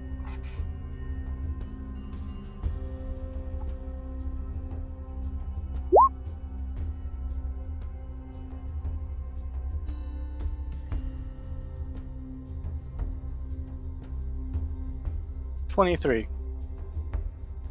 Okay, give me 1 second. I'm checking the effect I base this off of just to make sure.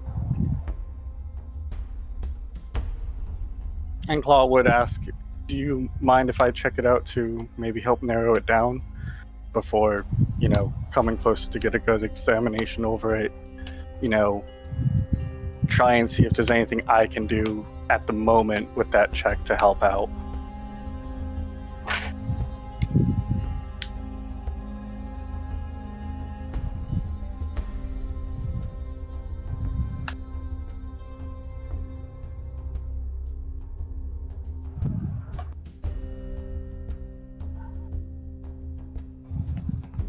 And if you're talking, I can't hear you. No, I was not talking. I was reading one last thing.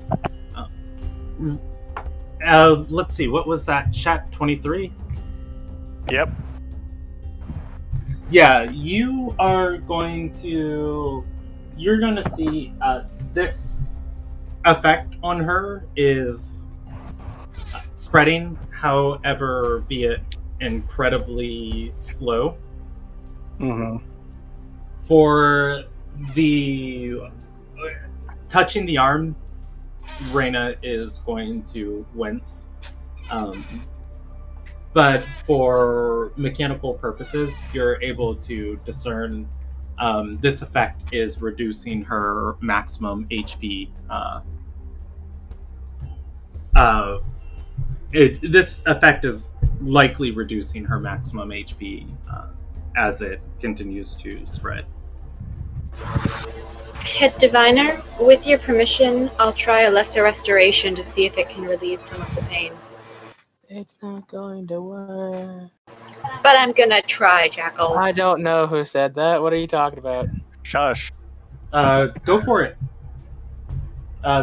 You move to cast Lesser Restoration on her. Let me see real quick the things that targets.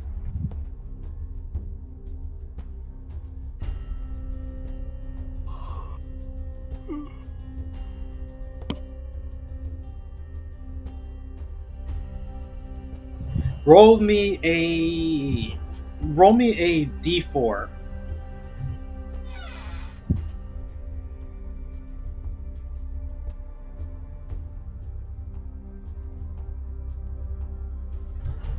Lumilia, you are going to see this effect on.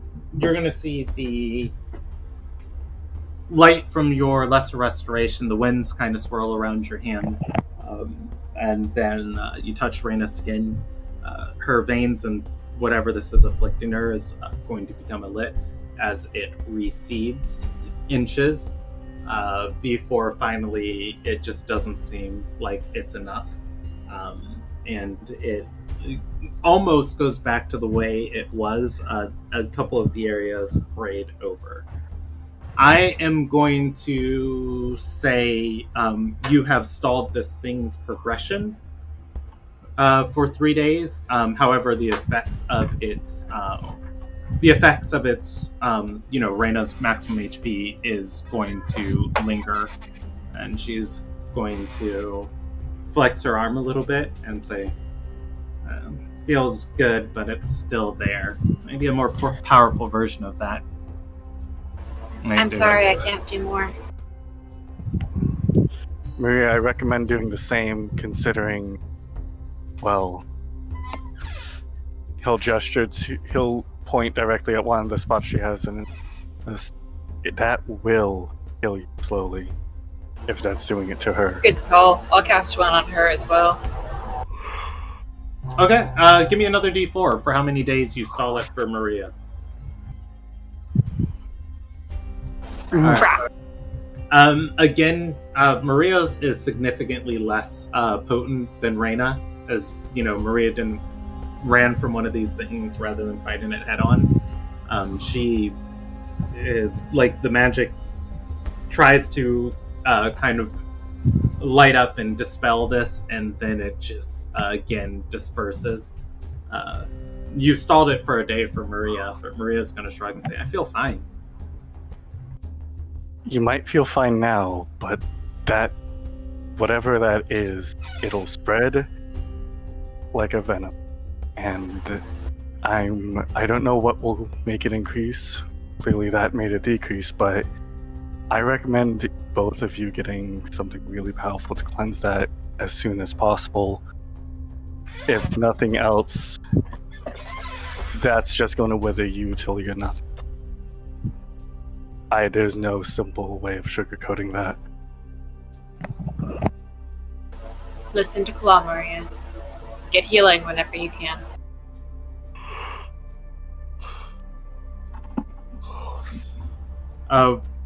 Maria is going to nod. Does she know any healers in the city? Aren't there healers in the castle? The most powerful one is gone. Yeah, no, strangely enough, they were... Doesn't Reyna know Greater Restoration? Do you ask her that, or are you asking as a player? As a player, 'cause didn't she use it on Oro? No, not her. It was somebody else. That was Winsley. Fredora's mentor, Winsley Sunstringer. She was a high-level player. Right, thank you. My bad. My dad or my uncle. And You can go down to Who's that the from? gentry. I know my dad and uncle can help if you can't find anyone else. If not, I would check one of the chantries. Maria is going to nod and say, "I'll go into the city and see if I can find a healer as soon as I'm free of my duties." Reyna's going to cough and say, "Ain't that the truth?" Freen isn't a cleric, right? Freen is a cleric. He is a cleric. Would I know if he knows Greater Restoration? He's been a student longer than me.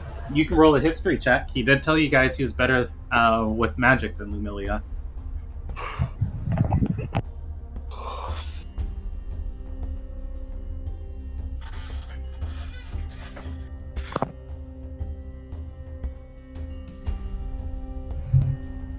You know your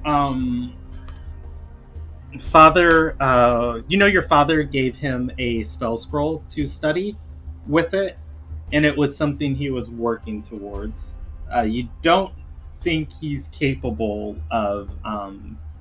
You don't think he's capable of casting it on his own, but nobody ever held it against him, as neither were you, and neither was your father. But you do know it was something he was just like, yeah, I'm going to do this thing that they can't do, and then he's going to love me forever. I'll leave it for now and call him later if we need him. Yeah, Claw will still suggest Uncle Alma or my dad can probably cast that, given that they have it prepared. If the healers are overburdened, I could call one of the other students from my temple to help put off the effects. Because he'd better know Lesser Restoration. Reyna is going to say, well, Spellbook Return, that wasn't all I called you in here to talk about, Aswandria. She looks towards the party and says, to be honest, I just wanted to counsel her. Aswandria is going to tilt her head. And Reyna is going to say, tried my best in between all of the other things that I do for the castle to search for information about the Mian death and what they might know or be able to do in regards to your affliction.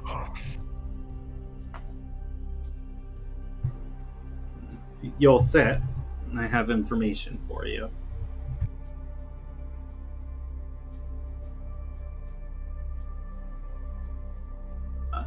Aswandria is going to walk towards the room and or walk towards the quarters inside of the room or inside of the office.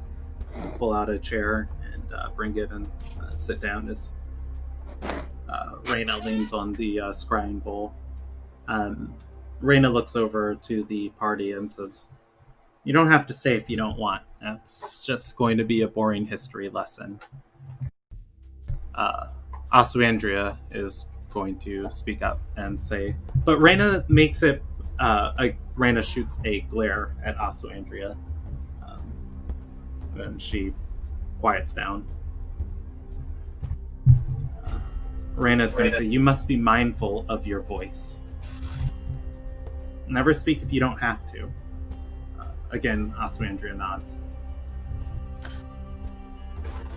I'm going to go seek out the other student that I work with and see if he can do anything more against this damage. Can I insight Reyna to see if she's actually saying, it's nothing important, or if she's more alluding, or if she's hiding something and kind of telling us she wants us to leave? Go for it.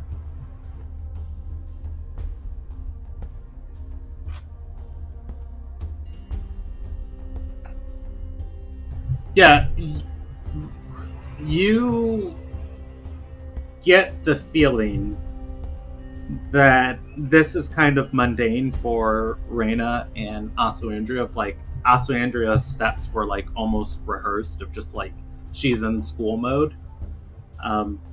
You assume there's like nothing nefarious about to go on.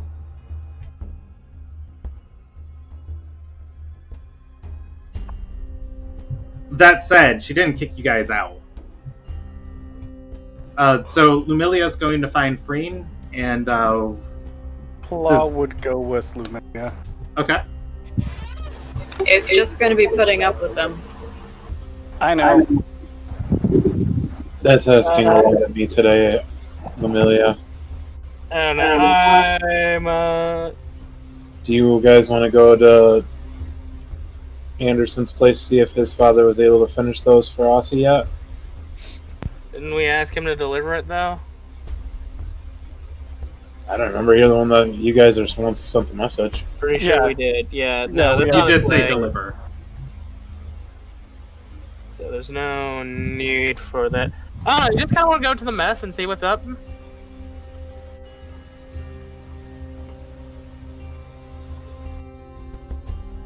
Go to the Magnate and see what it's up. No, the the mess hall.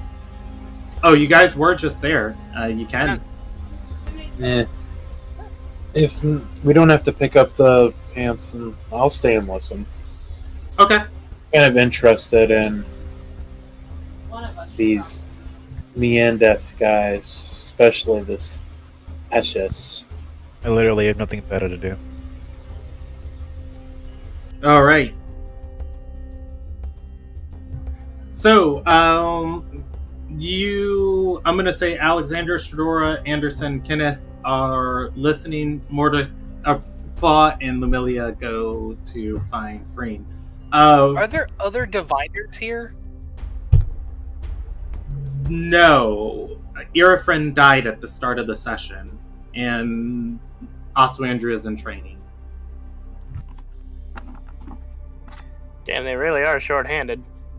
Yeah, Irifren died at the start of the campaign. If you remember, she was posing as a body double for Aswandria, and Curis killed, or not Curis, Glacius stabbed her. And their last mind mage made everyone forget she existed. Yeah, normally there's only 3 to 4 diviners at a time in the quarters, and so it was Reyna, Irafin, and Asuandria who were manning this. Reyna is literally pulling triple duty. I really don't envy her job, damn. Hardest working woman in Artersarai. That said, let's see. Lumilia or Claw, you guys can roll me a investigation check. One of you can provide the help action if you want, or each of you can just roll it individually. Simply asking around of just like, hey, have you seen this cleric? And generally getting a direction for Frayne. He's not a quiet person or hard person to track. You roll it, I'll provide help. Okay. And I know you're a better tracker than me.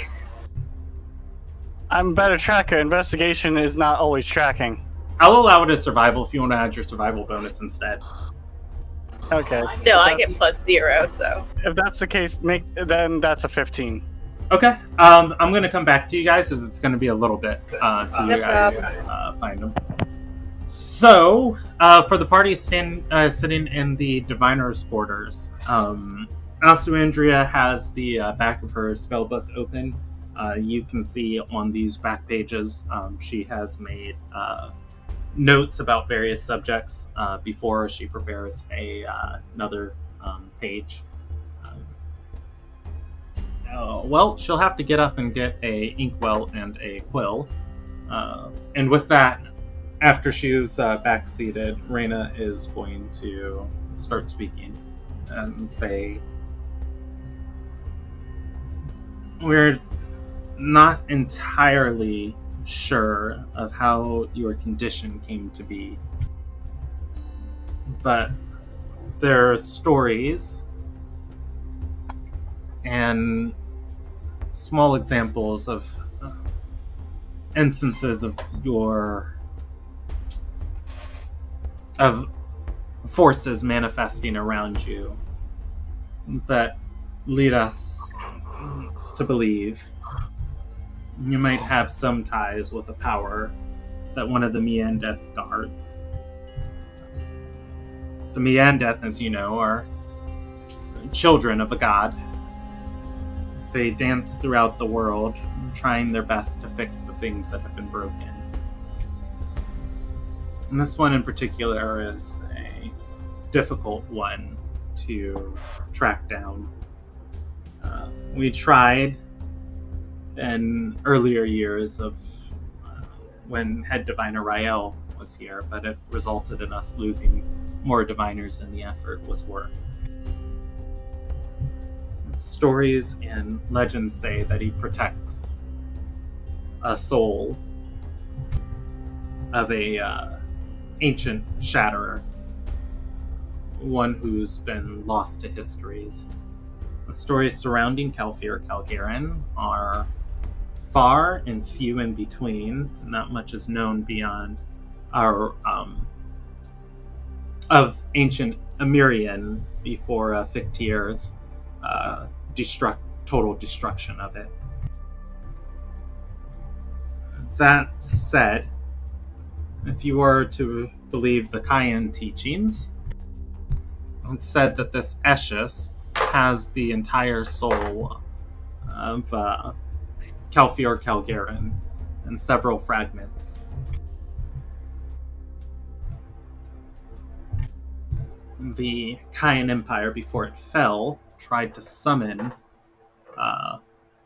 the Shatterer, hoping to use his destructive potential to destroy their enemies, even if it might signal the mutually assured destruction. Upon his summoning, according to legend, Eshes interrupted the ritual, stole all of the fragments, and doomed the Kayak Empire to the sands of time, or to the sands of history. It would only make sense that if our theories are true, that he has a vested interest in you. There were reports several years ago that I can't follow up on of robberies inside of Weir. And strange occurrences, those of ill fates, ill chances. Not much unlike the stories that follow Esches. If he lost something of value there, it can be assumed that whatever that was is now tied to you. Asuandria is taking notes this whole time.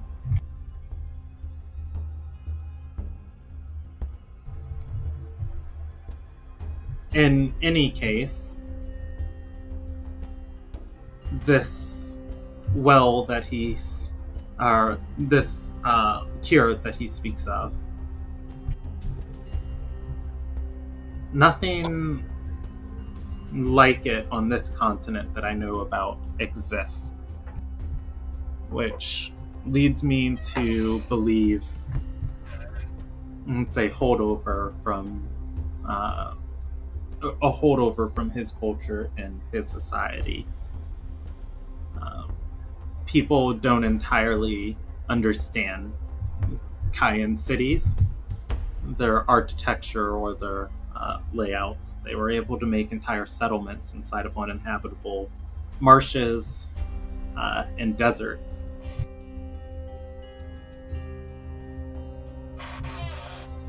I know we haven't gotten to this advanced level of magical study yet, but there is magic that can create and move space within space. We call these demi-planes. You can create extra-dimensional space if you bind together enough arcane force. I have no intentions of teaching you such a thing, but the rules of physics and the laws of magic in such a space bend and are distorted to the caster's will.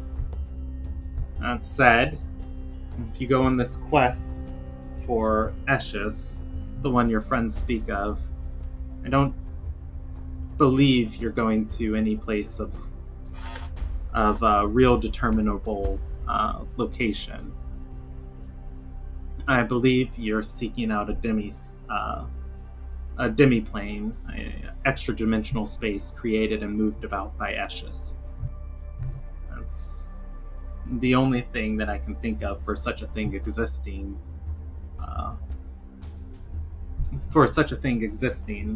In the forest and moving about and from one place to another. I have pored over every tome, every map, every scrap of knowledge I've had, and the few in between moments that I've had between your mother's requests. A well of this nature, it's not recorded in anything that I know about. However, there is an ancient oasis in the Kayan Empire. It's one more of fable than of any story, or one more of fable than any truth to it. Children's stories. It appears to those who need it most. One that stopped travelers from dying in the desert. It sounds much more akin to what your friends communicated to me.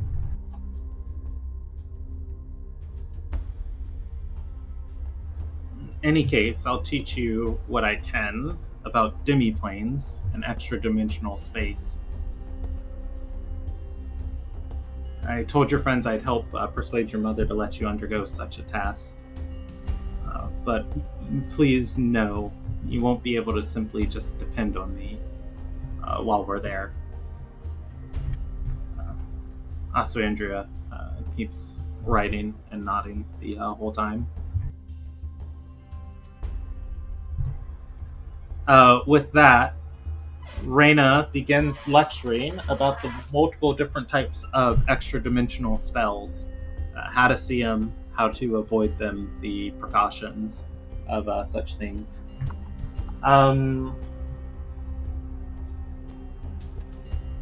If you guys sit and listen, I'll give you guys a special feat. Yay! Sure.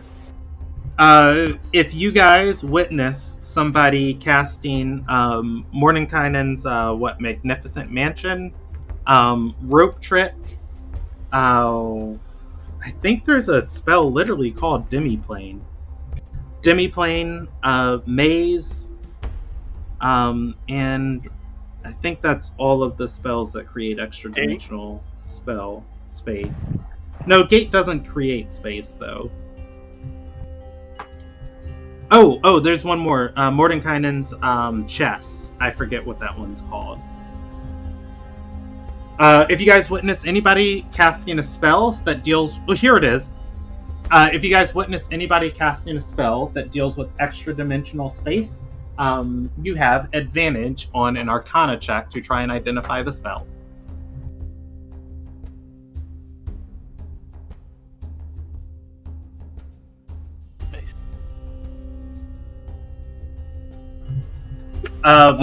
Reyna, Could you link that and if there's a name for it later, Brandon? Yeah. It will just be Reyna's extra dimensional instruction, and I'll put it in your guys' chat log. Otherwise, this proceeds as a normal lesson for Asuandria about magic. You get to see what it's like to be in Asuandria's shoes. Very seldom does Reyna ever let her squeeze out a single word. Simply, most of the time, just lecturing straight to her and dictating. And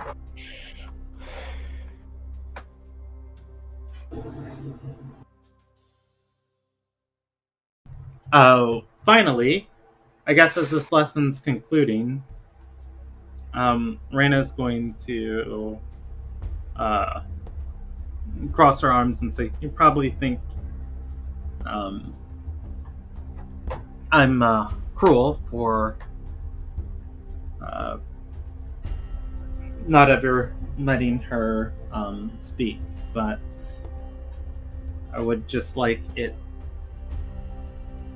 or rather, on your adventures, should I get separated from you, this practice is to be continued."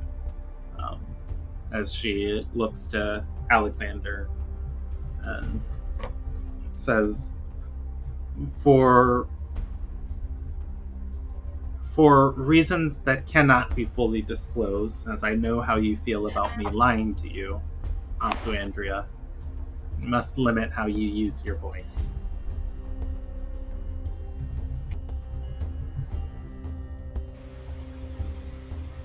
That's understandable, Auntie, but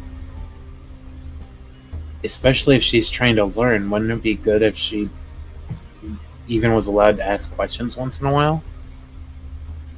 Like, you went over all this information, but I've been free with her. I've been free with her for the. I've been free with her for the past few years, but after seeing what happened with your mother and with Flunk last night, after seeing what happened with your mother and with Flunk last night, it's clear that whatever is affecting her isn't growing any weaker. no. Asuandria begins writing furiously in her book before. This time actually she was writing with charcoal. She turns the page and holds it up. Anyone looking over at it and says, I caused Flunk to pull the sword last night. Reyna is going to nod and say, your voice has a certain effect on people. That's why I've always discouraged you from using it. So your voice, Andrea's you going know to these nod. things haven't affected any of us, so if you want to say something if we're out, you could try whispering it to one of us and we can translate it for you if need be.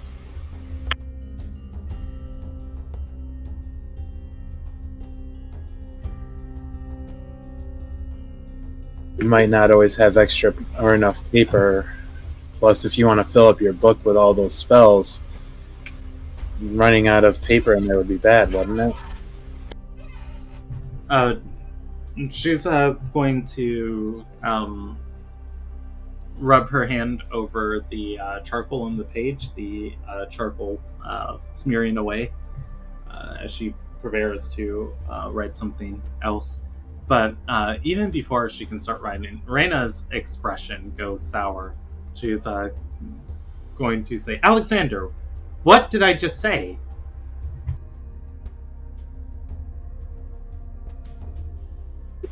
You said her voice has a certain effect on some people. None of us have ever been affected to that extent. Isn't that true? She's going to nod and say, yes, but I said she should be discouraged from using it. Whoever is listening and able to hear, you may not always know.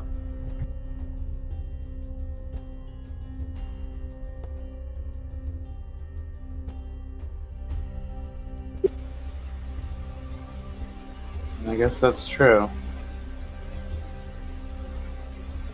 I just figure sometimes it'd be easier if she could whisper it or something to that effect to one of us instead of sitting there and writing everything she wants to say down. Teach her sign language. Ooh, that's interesting. Would sign language count? Is sign language a thing in If this sign world? language counts, then reading her order should count too. Yeah. I mean, it's not something they've ever experimented with, so there is some forms of silent speech in this world. All right. Let me. How about? Is there any? Asu Andrea is going to hold up a hand to Alexander, of just like, no, it's fine. And then she winks at you. At the wink, Reyna is going to cut a glare towards her. And is going to say, I'm standing right here. Why don't you have a seat? I think you're getting worse She's again. going to shake her head and say, no. Princess, you're to study those 3 tomes on the desk there. Take them to your room. They're on advanced enchantment magic. I expect you to at least have one memorized by the morning. Asu Andrea's eyes are going to look defeated, and she's going to say, yes, this is a punishment. Going to groan as she stands up and marches towards the books. After Asi leaves, Alexander is going to stay in there with Reyna for a few minutes. Okay, well, she isn't able to leave yet. As this conversation is happening,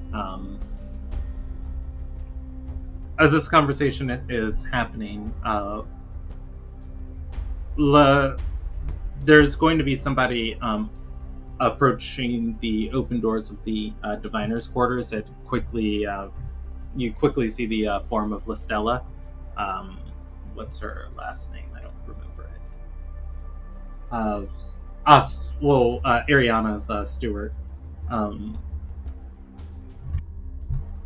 The Listella, as she walks into the diviner's quarters, is going to say, "Head diviner, heard from servants moving about the castle that you were awake. The magnate was very clear that as soon as you were awake, you were to report to her." Reyna is going to nod and say, "I know, I was just... No, this is a very difficult time," Listella speaks up and says, "The magnate is in need of your services, and you're the only one who can provide them."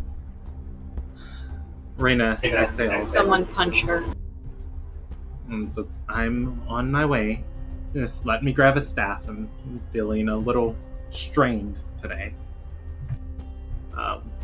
She points to her quarters and says, "Alexander, if you will, a walking staff." Yeah. He'll run and grab it real quick. All right. Yeah, she's got a multitude of, or rather, a couple different ones here leaning against the wall. Just grabbing the first one you see that's, good for walking. You hand to Reyna, and she's going to... Is there any scrap charcoal and paper around her quarters? Yeah. In her quarters or in the office? Because there's a bunch in of her quarters, like as I'm grabbing the staff. Yeah. Well, actually, I'll roll you a percentage die. Yeah, there is. There's a stack of it. There's a stack of it neatly arranged. Right. And I would say probably there's going to be 4 leaflets of parchment on the floor, too, that probably fallen off of this. He's going to just grab like a small piece of it and some charcoal and just jot down, when this is done, we really need to talk about Aussie. Please. And he's going to fold it up. As he's walking out with her staff, he's going to slip it to her and with the staff at the same time. Okay. Yeah, she'll take it, gesture down, or rather look down at the note, fold it, put it in her long jacket pocket, and start following Listelia out of the room. Reyna is going to say, "Asuandria, study."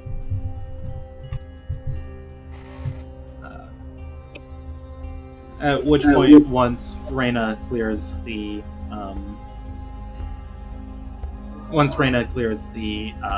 corner,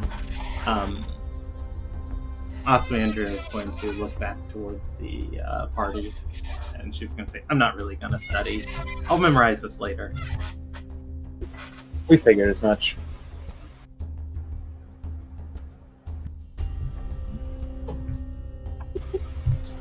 Methalor is going to speak up and say, "Young princess, you should listen to your mentors.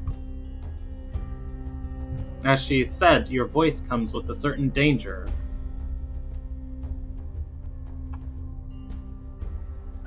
She's going to look back at Methalor and say, "Please don't... I will study tonight. Just don't tell her now." She'll roll. I mean, to be fair, he doesn't even have to tell her. As long as he can see you, she can see through him if she ever wants to. She's too busy for that, though. That's true. You guys aren't here, though. I thought you left. Yeah. Yeah, we're gone. No, Anderson. Anderson. I'm gone. Anderson is Anderson is there. there. Mekalor is going to say, "The head diviner is stressed right now, and as such, I will not bother her with such trivial means. But please, take The her head advice." diviner is very sick. Do you think you can find one of the head healers to help her later? Ekalor? That's what I'm doing. Mechalor is going to. I just had a thought. I was like, I guess Mechalor would believe in the hierarchy. No, he doesn't know what that is. It's like, believe in the hierarchy. What's a Mechalor is hierarchy? going to say, my place is to protect the princess of Arderserai. While I wish the head diviner all the wellness in the world, if she dies, I will carry on the work that she created me for, or that she awakened me for. To be a narc. I'm not here. You are there. I am there. No, which is it then? I thought I was going. Anderson You're is there. there. Familia is Kenneth, not. Anderson, Stradora, and Alexander are all together. Oh, okay. In that But case, no, here's I do the say that. Yeah. To be a narc. Here's the question, Mechalor. If she dies, don't you lose your powers? No. No. Oh, sorry, that's player knowledge. I have no idea. Oh, Mechalor doesn't know. And he's going to tilt his head and say, that I do not believe. I will inquire it from her.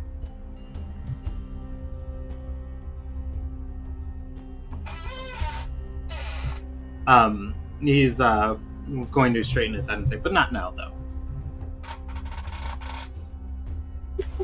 Fair enough. I'm sorry if I spoke a little out of turn there. It's just...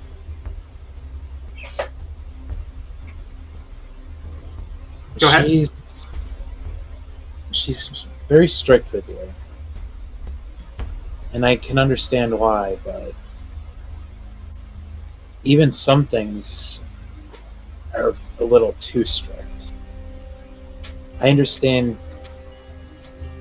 her concerns, but she knows as well as we do, your voice doesn't seem to affect any of us, so it wouldn't be an issue with us.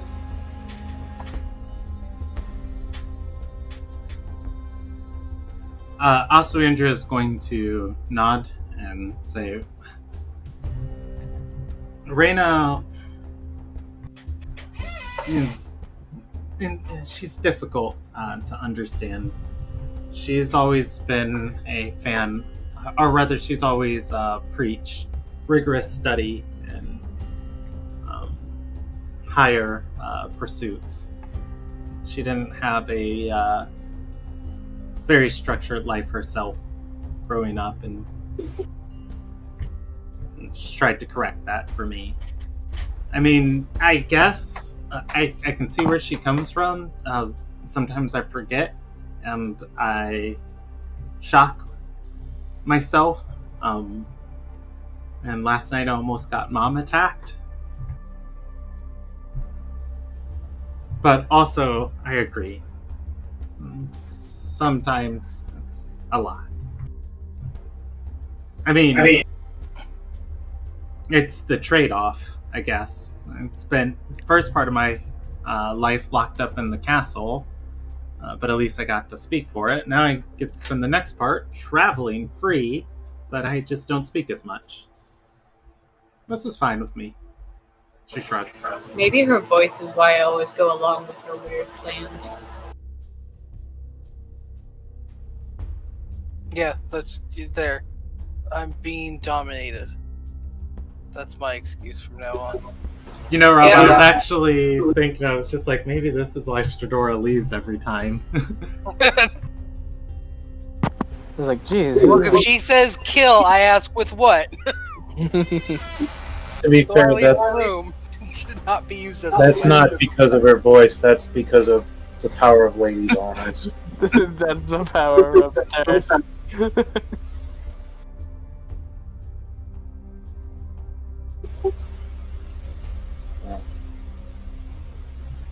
All right. As long as the narc doesn't say anything, you know you can say whatever you want around us. Mechalor is going to look towards Anderson or Alexander and say, I do not like this title. It's a pretty bad title. It sounds Megalord. insulting, although I'm Sorry. not sure what it means. We gotta call you something. You're no longer the destroyer of spellbooks. He's Mechalor, the only one in this group that respects authority. Yes, Mechalor, respecter of authority. Is that what we're calling it? Somehow those two things are kind of interchangeable, aren't they? Yeah, it just matters on what side you sit on. The side of the right and the not right. What do you say on this, Stradora? Discipline is a thing that must exist at all times. Wait, Stradora's not there. Yeah, yeah. Shadora is Yes. Claws with you, not Stradora. I thought Stradora was still attuning to her thingy. No, it took her an No, hour. We skipped an hour. And then she had sorry. to orders. All good. I showed up parallel to what you guys were doing. Nobody questioned it. Yeah, we're all kind of just popping in and out whenever we feel like it. I mean, I agree. Discipline is a constant struggle. You can't simply decide when it's okay to wave a sword around. You have to know when to wave a sword around.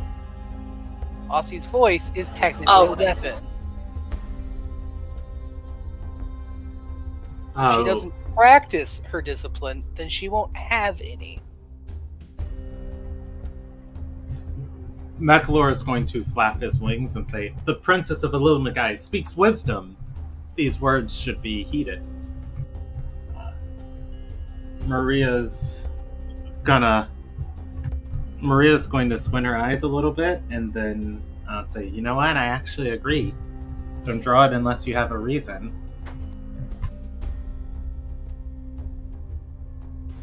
So you're saying you guys are okay with Aussie just basically being a mute? I'm Well, saying that not being there's a a mute. time and place. The problem with your approach is it's more ask forgiveness, not permission.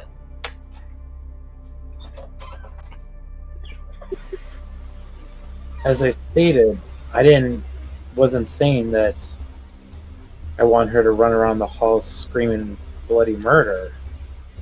I'm more saying when she's in company with people that we know it's not affecting, there shouldn't be an issue. Okay, but let me just, pause it to you something right quick.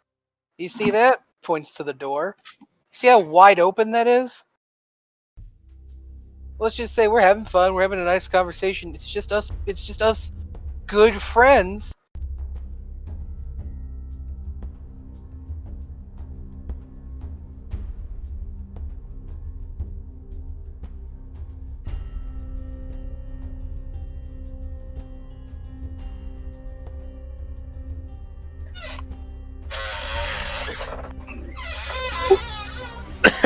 Shocking proposal. Close the door. No, I mean, I'm sorry. I just find that analogy really funny. Counter argument, Stradora. Alexander literally does walk over and shuts the door.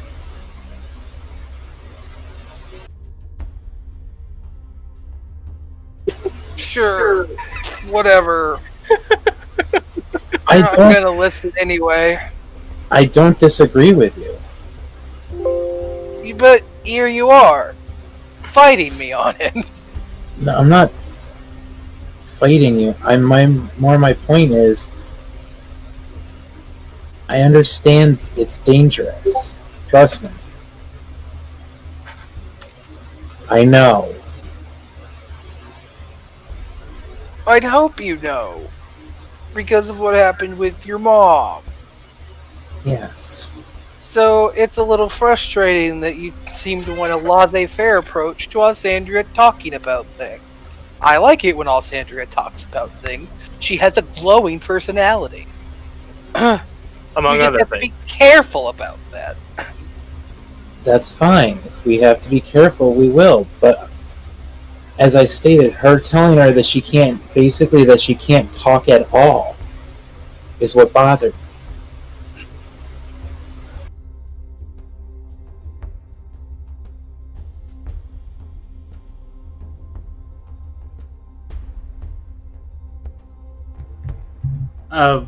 As you guys say that, Maria is going to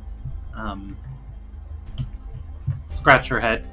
Oh, is my microphone working? I can hear Yes, you. it's working. Okay, cool beans. Maria's going to scratch her Take head shot. and say, that is something that's been bothering me since I got here. A lot of people treat you more like an object than even a person. The Oath Blade, the way Reyna drags you about, all the restrictions put on you. I mean, I know you're a curse, but Maria shrugs, says, I don't know. Wouldn't sit right with me if I was in your shoes.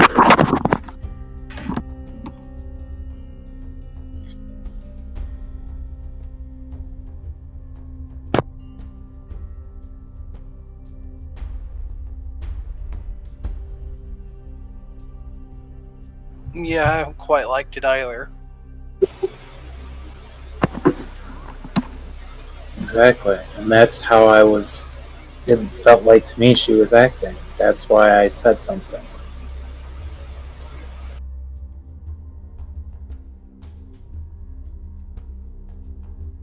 Yeah, but see, in that particular instance, I get where Reyna's coming from.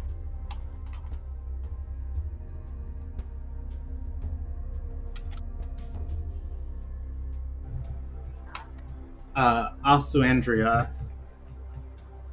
is going to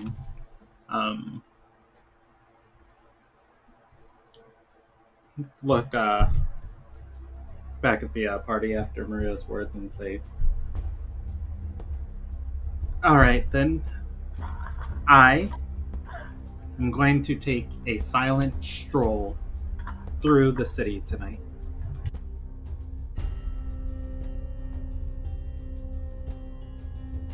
You'll have to leave the castle.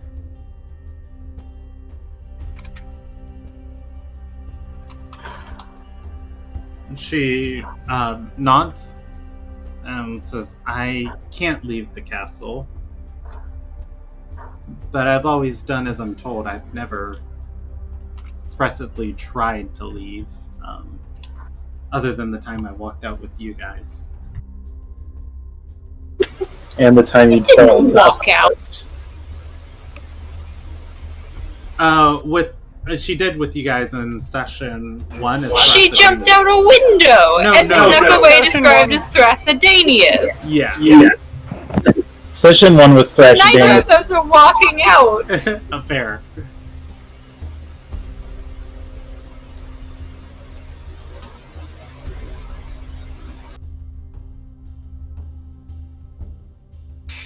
All right.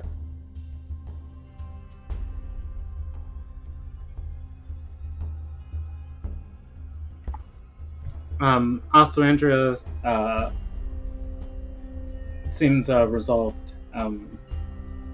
Mekalor is going to say, but Princess, your studies. She's going to nod and say, I will study tonight. She said I had to memorize them, or at least one enchantment by the morning.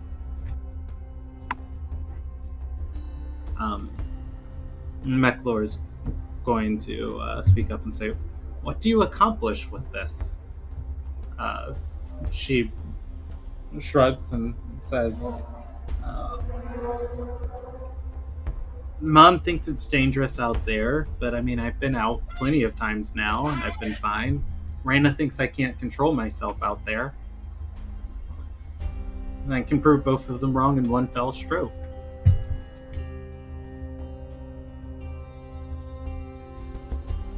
Mekalor is going to say, preposterous. I'm going to inform the head diviner.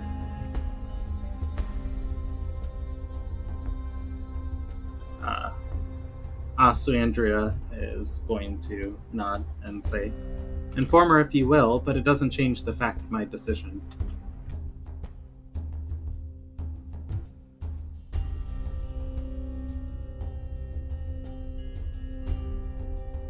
McLeod turns his head in that 180-degree fashion, looking away and looking up like a regal bird, not making eye contact with her.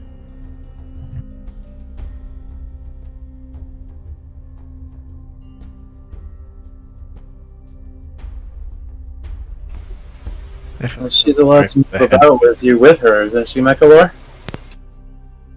Say that again for me, Anthony. I switched to worse headphones, and audio quality is just a little bad. I said she's allowed to move around with you with her, isn't that right, McAlor? He's going to say, yes, the princess has been granted more freedom, so long as I accompany her.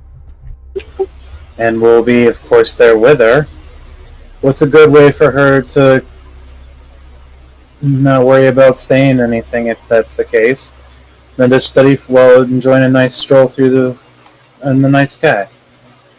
If you're there with her, direct contact to Reyna if there's any issues, and we're there to protect her. Is there really an issue?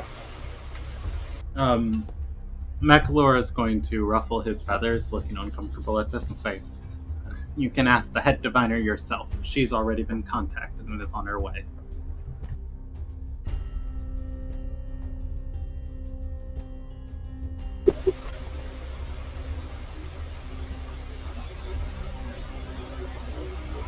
Told you he can keep his new nickname.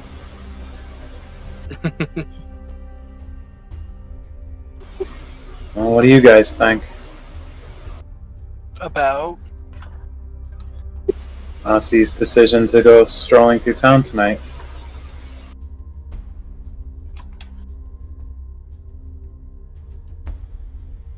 Part of me thinks it's a wonderful idea. Another part of me thinks this is the worst decision that could be made. So, I don't know. I'm either or. I'm kind of with Kenneth on this. I actually think the idea is lovely and it could be quite enjoyable. Another part of me remembers that there are 7 Red X diplomats hiding out in the city that have already attacked this castle once. Maria's going to speak up and say, Dad's probably got at least 4 of them dead by now. And also, 3 Red X diplomats. And also, to be fair, Ossie has the hat that she can look and dress like anyone she wants to be.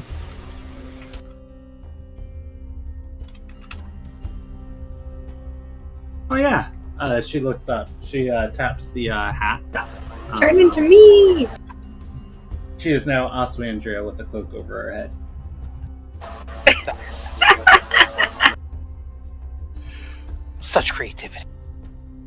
I mean, you can do that, but it would probably be more beneficial if you looked like someone besides yourself, Ossie.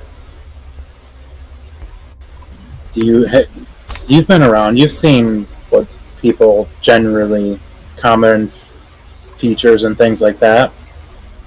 Now, you could make your own secret identity. She nods enthusiastically at the thought, at which point the doors of the diviner's room swing open. I'm wondering if we should handle this or if we should jump to Lumilia and Claw.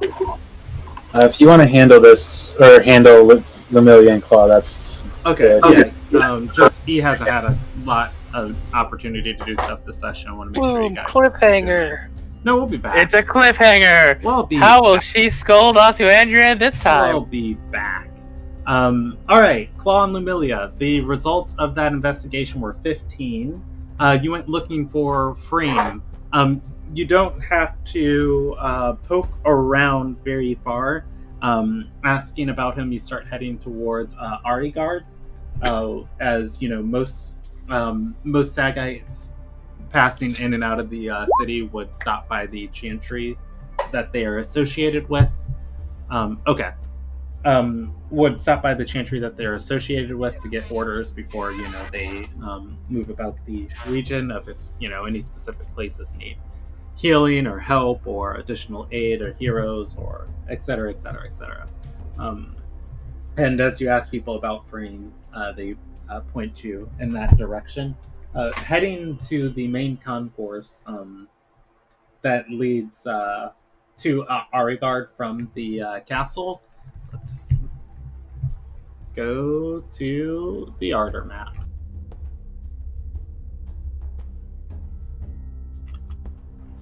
You guys are going to encounter Freen. He has a group of beggars surrounding him, and he has several journals that he is standing on top of a crate and talking to these people, holding the stack of 4 books, and he is going to say the travels of what's his name, Freen Stoneflame, are words that are echoed through the mountains of Ardor Sarai. All know the Sagite, destined to join the ranks and become sage, even a sage of this town. Forever, if you are in need of help or care, my name is on the winds that you may call, and by Galesong's guidance, I will find my way to each and every one of you. For let me tell you of a travel. Freen! Freen looks towards Lumilia and says, "Oh, I'm teaching! Everybody, this is my sister, Lumilia, Earthfire. Everybody, take a tome." As he hands out the tomes to the beggars around him, and one's going to say, "This is very nice, sir, but could you spare some coin?" Freen is going to say, "I positively cannot," as he steps down and walks towards Lumilia. Really doing Galesong's work. He's going to say, in Ililnagai, they have in Ililnagai they do public teaching sessions. People in the street gather around to learn knowledge. Okay, Freen. I thought That's really cool, but I have a question. fine. Did you end up mastering Greater Restoration? He is going to say, "Fine, just blow over my innovation to our new..." I'm sorry, I'm in a hurry. Please tell me about it later. He's going to say, "No, I haven't, but I still have the scroll Dad gave me. I mean, Sage Skytender gave me." Do you have Lesser Restoration prepared? He's going to say, "Of course." Okay. I think it'd be good if you offered your services to the Magnate and the Head Diviner. The Head Diviner and the stepdaughter of the Magnate have been infected by something. I wasn't able to identify it, but Lesser Restoration seems to slow it down. I'm gonna have to leave, so I won't be able to help them, and you're the only other person I know who knows it. Freen is going to put out his chest a little bit and adjust his collar and say, Earthfire, coming to me for help from... Well, I always was better with magic than you, so... Which is why I'm hoping you can continue trying to learn Greater Restoration. Hopefully it has more of a chance of helping them, and I can't learn it. At which point, one of the beggars is going to come over and say, "Madam, you're with the Magnate from Zenith Rise? Could you spare a coin?" How many beggars are there? There's 4 of them. I'll give them a gold each, but that's all I can really spare. As you do, they're going to light up and say, "The Four's blessing be with you. Thank you." Freen is going to say, "Stop corrupting my followers." Freen, we all help in the ways that we can. I can help with money, you can help with knowledge.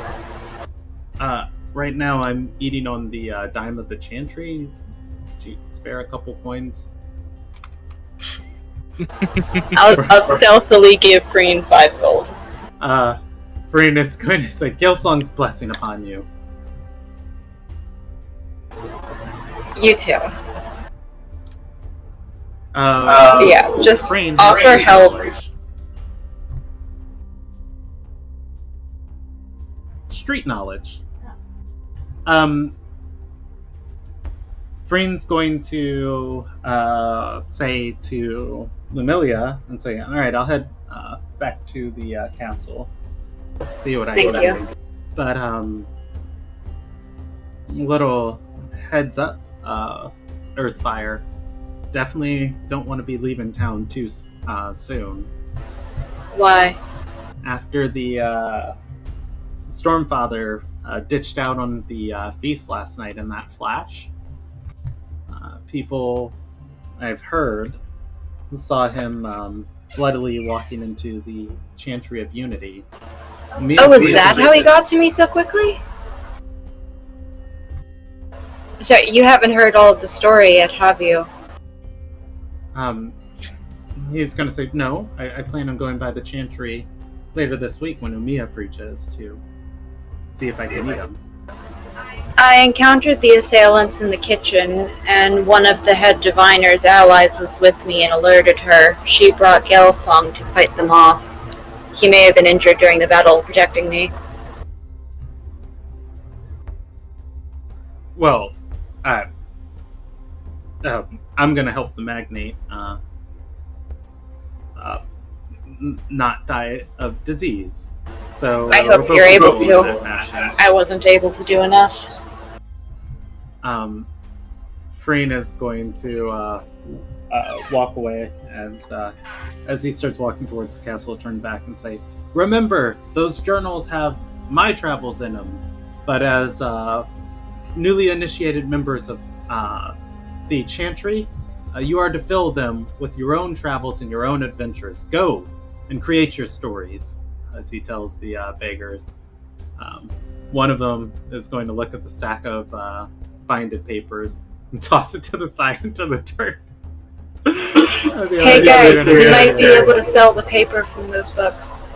Oh, wait a second. The other one's going to run and pick up that stack.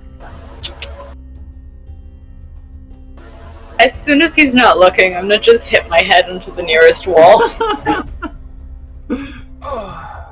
Claw's gonna lightly pat her on the back. He flat out called himself my brother. Ugh.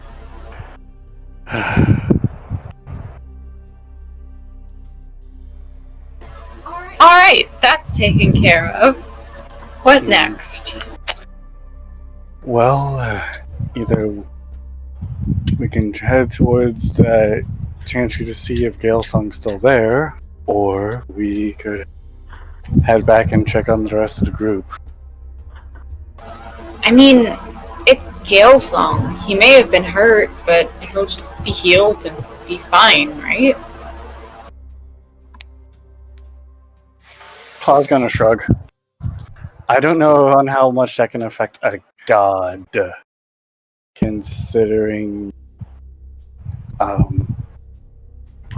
well, if he seemed that badly wounded, it doesn't seem to hurt.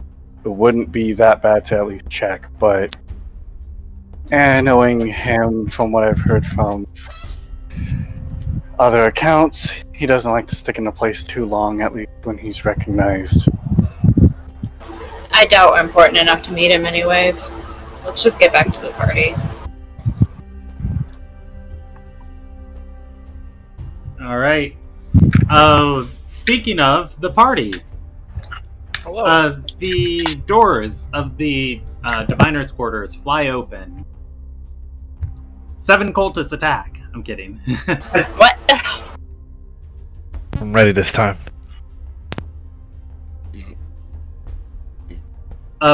The magnate, out of breath, and Reyna, also out of breath, step into the room and say, "Asuandra, you... Oh gods! Oh gods!" Ariana steps forward to hug her. Reyna is going to say, "What were you thinking leaving the castle?" Asuandra opens her mouth to respond, but closes it. Maria's going to say, in her defense, she was thinking about leaving the castle later. She hasn't yet.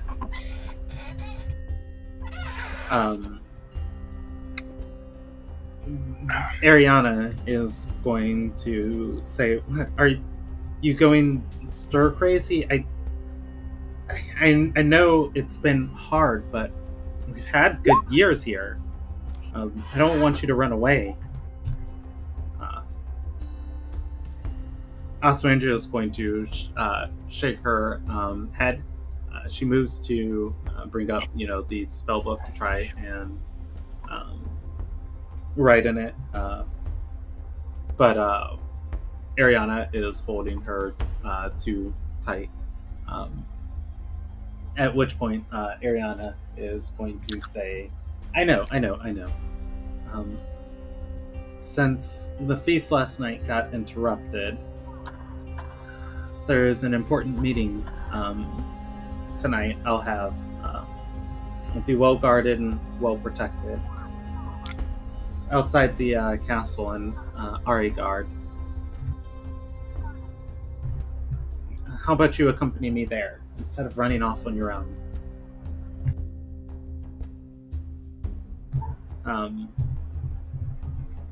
Also, Andrea is going to raise an eyebrow, looking up, and then nod.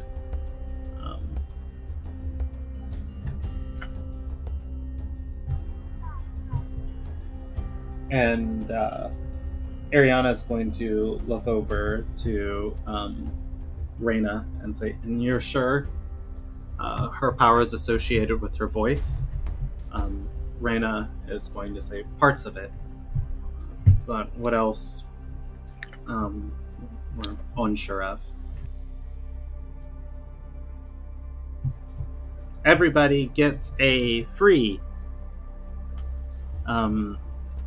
intelligence check. Wait, is intelligence insight? No, it's wisdom. Okay, That's wisdom. you get a free wisdom check. You can add your wisdom to whatever you roll. Brandon, did you just really? No, it's not an insight check, but it's along the lines of insight. I keep the 20. Yeah, go for it. Add your wisdom instead of your intelligence. I rolled an 8. Okay. So it'd be 22 instead of 21. Do Anderson and Kenneth opt not to roll?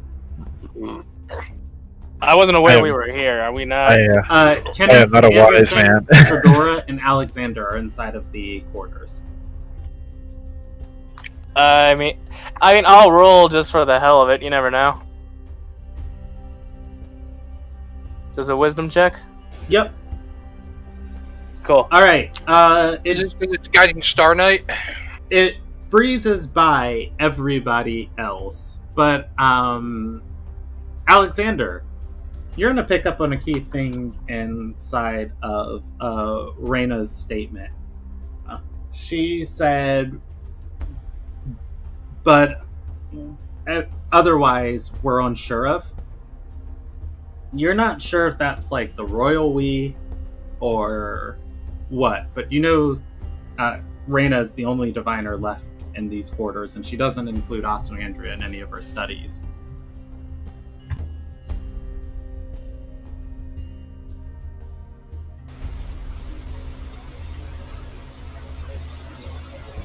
I'm going to walk over to Melikor, and I want to do it stealthily, but I want to whisper, "Please send a message to Reyna and ask her where she is." Say that last word one more time. The last word I didn't catch. I said, "Ask Reyna where she is." And I'll do it. Isn't Reyna in front of you? No, All right. well, he's suspecting she isn't. Give me a stealth check. Stealthily.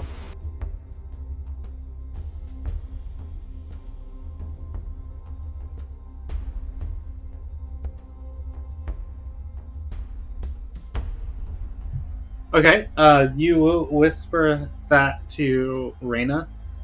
Not Not Reyna, Reyna. Mekalor. You whisper that to Mekalor. Mekalor says nothing, and Reyna is going to turn around and, like, maybe 3 seconds later and say, "Right here, bird." As she turns back and to face the magnate and the princess. At which point, Reyna is going to... Oh, is she going to be able to do this?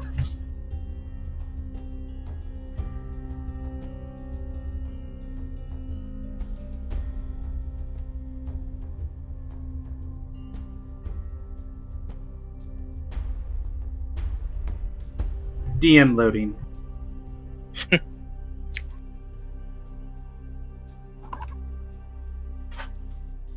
Reyna is going to say, "You're going through with this, Your Grace. At least allow me to cast a forbiddance on the chambers." Doesn't that Ariana take, like, is going several to... hours? Yeah, Ariana's going to nod and say, "Get to it now. The councils meet at sundown."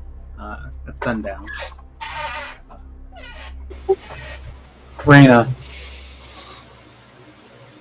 Who's we?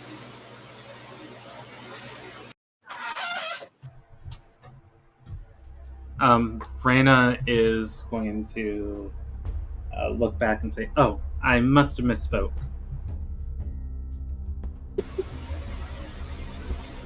I would like to do Really? an insight check on that. At which point, No, there's no Ariana need for is insight, going like, to wow.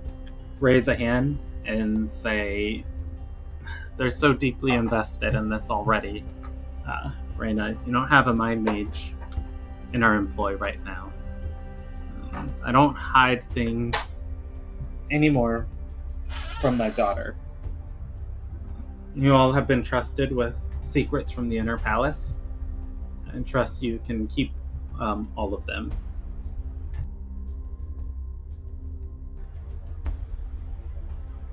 Sure. Okay. Of course. The Absolutely.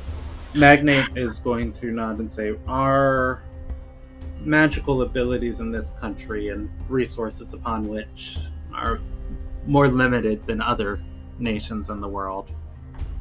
As such, Reyna has partnered with an organization that provides us an access in that knowledge." I know Sure. exactly what you're talking about, but I don't know if Stradora knows. No, I was like, I know exactly what you're referring to too, and god damn it. Their names are lost as they work in the backgrounds of most, or as they work in the shadows of most nations. But you know them by their sigil, which is silver.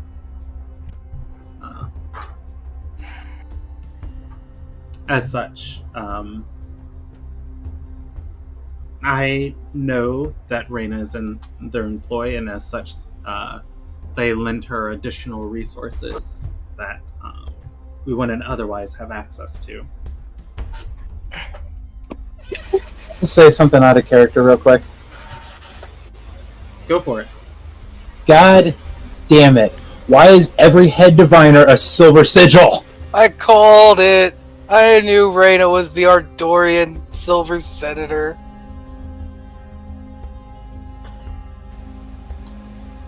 Okay. Well, I apologize for my suspicions then. It's just... when you said that, it tipped me off, and that's not something typical of you, Reyna. So... Reyna is going to look at Anderson and say, "Whatever you do, just don't tell your mom. Your organization and the sigil have a history. They don't blend well together." I wouldn't know that, right? You would know that or wouldn't know that? No, that's what I'm asking. I wouldn't know that the sigil and Kelkin are not friends. Let's roll a percentage die. All I can think is just Strador being like, "Your group tried to erase my dad's brain once." Yeah. As far as Anderson is aware, you don't know who the Silver Sigil. I've like never heard of him. You don't know, or I'm sorry, not Anderson. Alexander is concerned. You don't know who the Silver Sigil is, but Meat has definitely came home swearing several times about them interrupting or interrupting or interfering with the Calkins investigations and duties. Meat is not a big fan. What you do know from them is the Calkin's solution to most things is like there's a magical thing causing problems. Destroy it, kill it, or destroy it is what the Calkin goes to do. You might have heard like stories of your mom like saying like damn sigil agents came and took it, and it's disappeared, but it's not causing problems and things like that. I wasn't fully aware of who the sigil were, but I think I'm starting to get a better idea. Yeah, Mom's not a huge fan.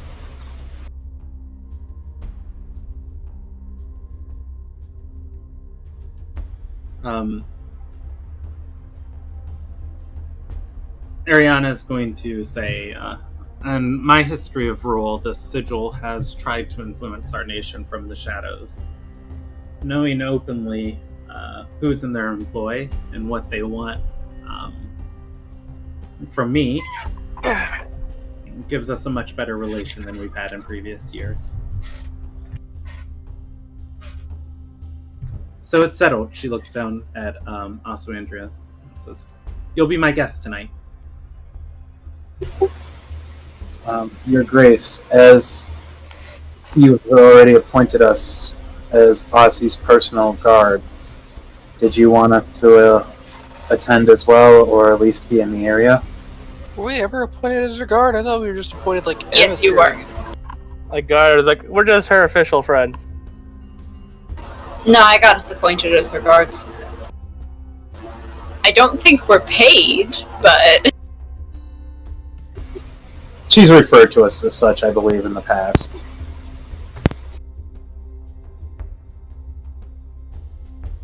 yeah, it was when Reina tried to kill me. Ariana will nod and say, "Oh, that will be a public event. You're more than welcome to accompany us."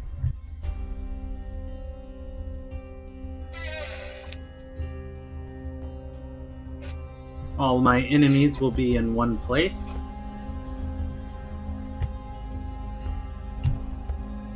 Oh, that should go swimmingly. I've seen what happens when you get all your friends together.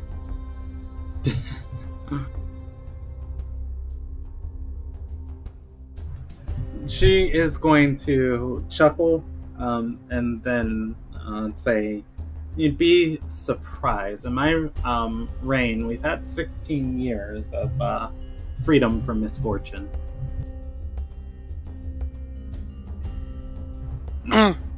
If the leagues decide to keep me as magnate, I welcome another 16.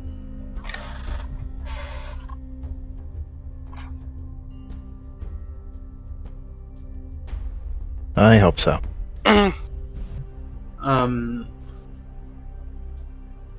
At which point,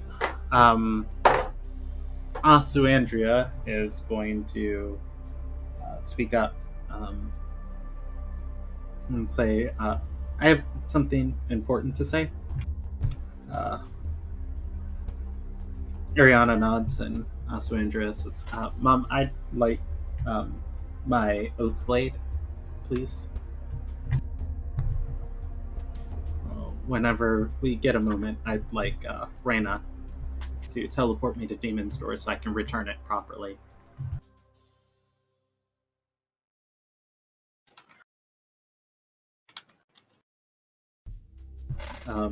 Ariana is going to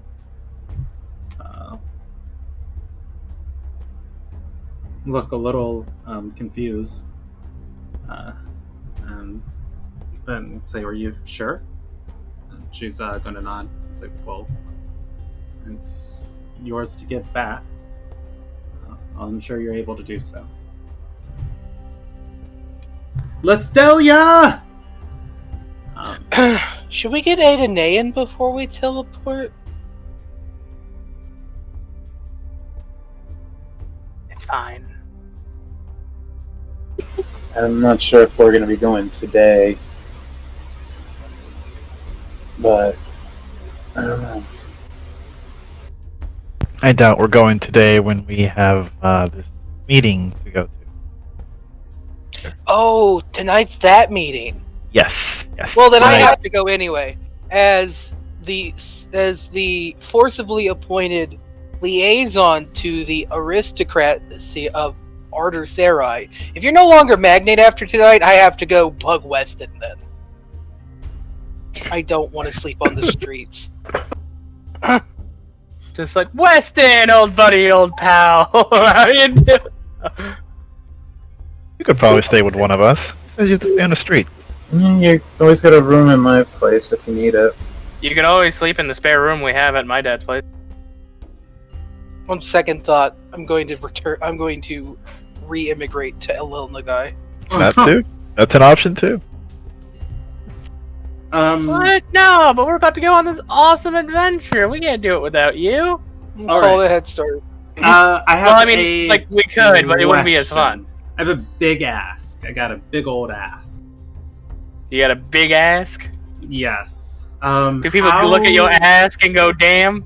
How does everybody feel about playing for one more hour?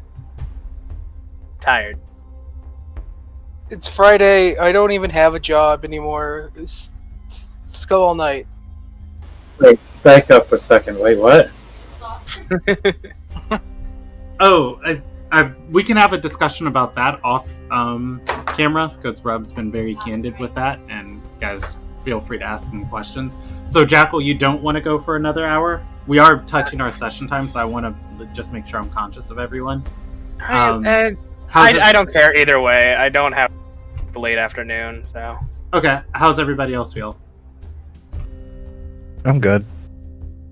I'm fine either way. Whatever the majority is Okay. comfortable with. Yeah, this has been a little bit of a slow session, but there's been good roleplay that I haven't, that I've really liked letting you guys participate in, but there was just more content I wanted to cover tonight. I will. So anyway, let's go on how Reyna's a filthy traitor. Not mine.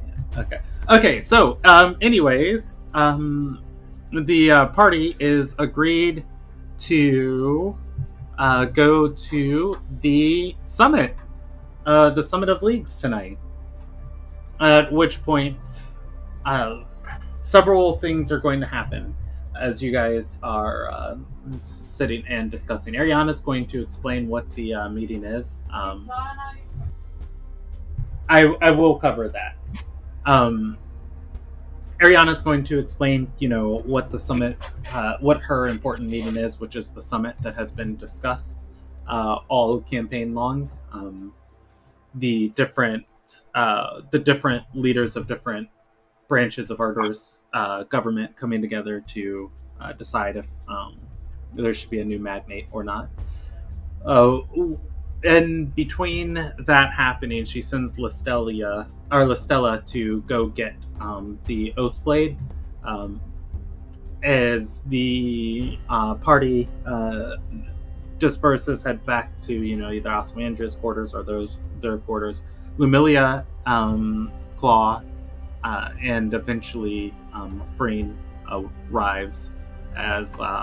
After talking to the guards being vetted by the guard captain, Freen is allowed to work on Maria. You know what? He'll actually make a spellcrafting. I forgot to warn him. People think about 2 hours. Well, first, we can handle that if you want. We can handle that in I meant to do character. it when I told you to go. Oh, okay. Well, never mind. In the downtime in between, Frayne is actually going to use his spell scroll to cast Greater Restoration, making a. Is that on Reina? Yeah, that's what I said. Okay, I thought you said Maria. He works on Maria, but he actually uses the scroll on Reyna, and he's able to cure Reyna of the effects of the Shadow Rot. Nice. Maria is still afflicted by it, but hers is, delayed for. Well, it's not progressing anymore.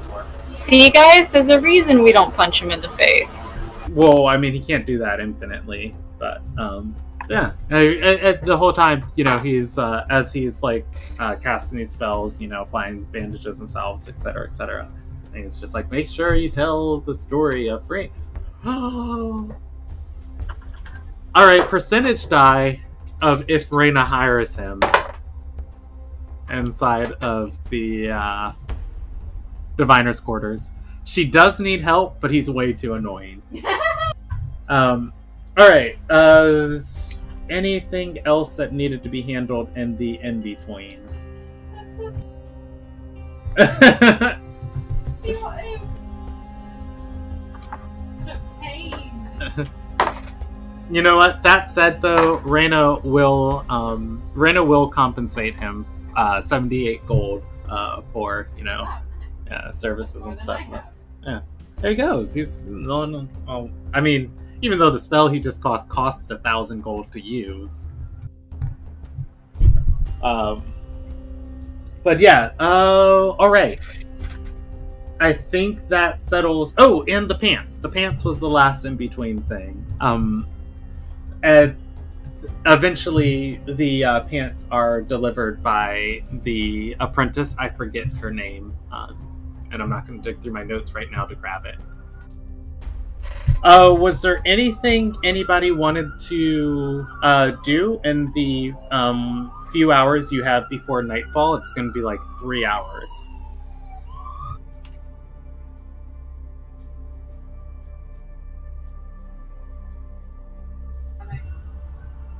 For me. Yeah, I'm gonna take that as a no. Alrighty. Let us move forward to the night of the 26th. The 25th was the longest day in the history of Ardor. The 26th is the quickest. Just, you know how it goes. One day is like 3 weeks, the other one is like 2 hours. Alright. Heading into... Let me look. Where are these counselors' chambers? Okay. Heading into Arigard. And I will mark that on the map real quick for you guys. So, in the Palace District, immediately in a large courtyard on the eastern side of the palace, there are the two chantries, the chantry devoted to Galesong and the chantry devoted to Soyesa. That are on opposite sides of a courtyard, forming two towers. This district is known as Arigard. It is where the chantries are located, but also the upper levels of Ardor Serai's government. The other thing that is prominent in Arigard is there are the council chambers. Different councils have different buildings located across Ardor, but the main area that summits are held are in what is this league's building? The League of Traditions. The League of Traditions buildings, where it has the largest open not auditorium, not athenaeum. Oh, there's a room. There's a thing for a open theater space. Amphitheater. There we go. Amphitheater. It has the largest open amphitheater for the different leagues, or for different counselors to meet and talk. As the League of Tradition is the biggest league of Arter's government. As you guys step into this building, it is a long hall that is it is a long hall that has huge wooden doors on the front of it. In this pleasant weather, the wooden doors are left open, and just you can hear the echoes of people talking as you walk up the stairs. Into this building, there are pillars that line either side of the walkway for a good 60 feet until you get into the larger amphitheater in the back of this room.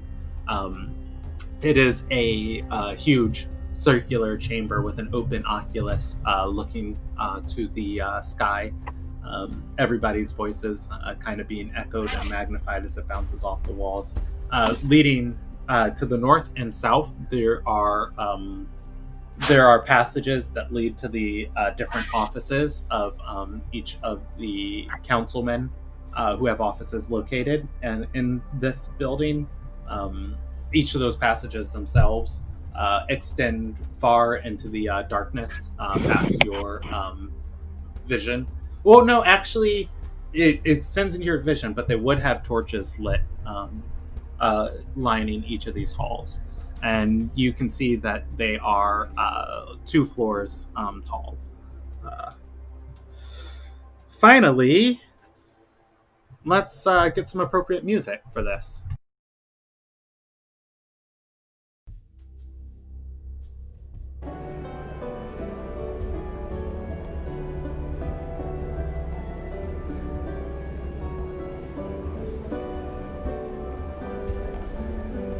I like this. All right. So, as you guys walk in here, there are, let's see, 5, 10, 15, 20, 25. There are well over 100 people in this amphitheater, each one spaced out. You can see they're sitting in groups of 3 or 3 to 5. You guys are walking with a royal entourage. Oh, something that got missed in the speeding up of things. Maria was asked to step away and had a discussion with Oro. Maria is not here. In the royal entourage, there is obviously Ariana leading this walk. At her side is Asu Andrea, and at her side is Oro. Behind both of them are the 2 most trusted knights of Zenith Rise's Night Force, Jaukin and Flunk, and following each of them would be the procession of the party: Lumilia, Mordecai, Kenneth, Anderson, Stradora, Alexander, and you guys are going to get a D6 of who Mechalor is hitching a ride on. Mechalor is hitching a ride on Claw. Oh, and He's right on me. I'm his order captain. Oh, Stradora volunteers? Yeah. Okay, yeah. He'll hitch a ride on Stradora. How dare you? It takes a lot of effort for him to hop around everywhere or to fly everywhere. With that, are there any NPCs from the castle that I missed in this entourage? There are not, but As you guys are walking through, and people are partying, and our conversations halt. Some people bow as the magnate walks by. And you know what? I'll actually give you guys 2d4 of servants. And so finally, behind you guys, holding Ariana's banners, and different snacks and other things of her needs for this meeting, there are going to be 5 servants. But otherwise, you guys are going to see people you loosely recognize from different areas of Arter's government. Some of you who know Anadelia, you're able to point her out in the crowd. Anadelia! Yeah, some of you who know of the other High Counselors, you are able to see the High Councilman, at least the living one, and the other High Councilwoman are here. You're also able to see a couple people that you've seen from the feast of prominent faces, but people whose names you guys aren't exactly aware of. All sitting at various points on the stone seats of the amphitheater of the League of Tradition. Confidently, Ariana strolls straight down the stairs into the center of this amphitheater, into the stage, where a chair has been prepared for her. Off of the stage behind her, there's a area where seating has been arranged for you, if you'd like. Another chair has been prepared on the stage for presumably her political rival who has called this. However, the spot is empty currently.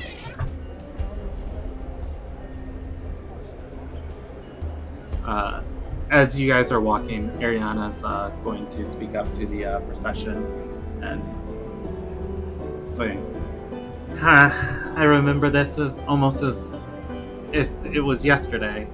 I wasn't much older than you were, looking down at Osmandria, when I made this walk for the first time, surrounded by my friends and companions. Not knowing what the stars or fate held for me in regards to leadership of our country.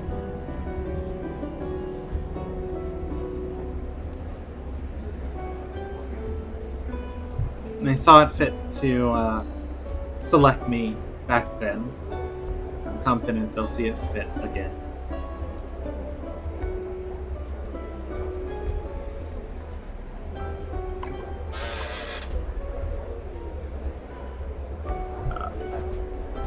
If nobody says anything, eventually Ariana walks to the stage, takes her seat.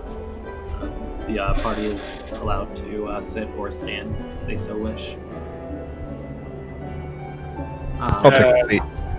People in the crowd begin to murmur and point. This goes on for a little while. Eventually,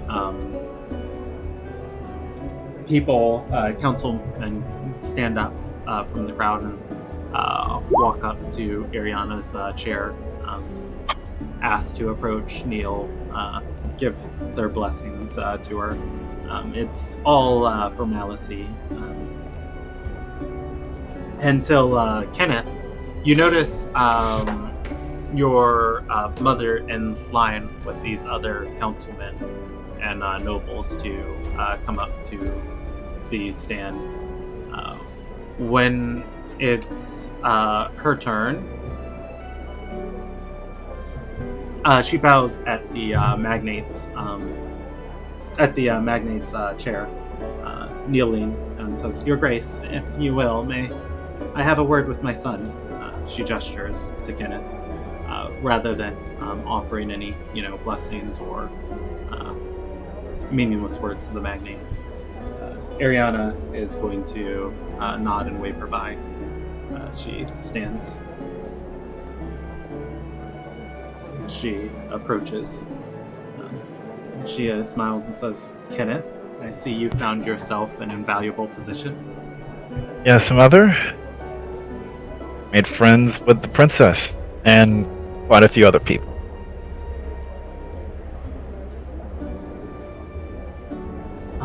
She's going to nod and smile at the rest of the party.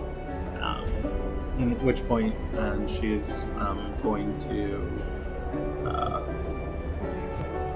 bring Kenneth in closely for a hug, and she's going to say, "And of your other mission, have you had any success?" She speaks quietly on a whisper.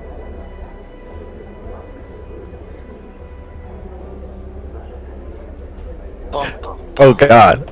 Can I roll a history check? Because I don't remember what she means. Go for it.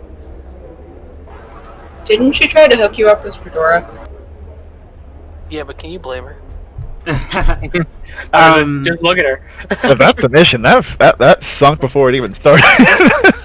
It's like it failed before we even got off the ground.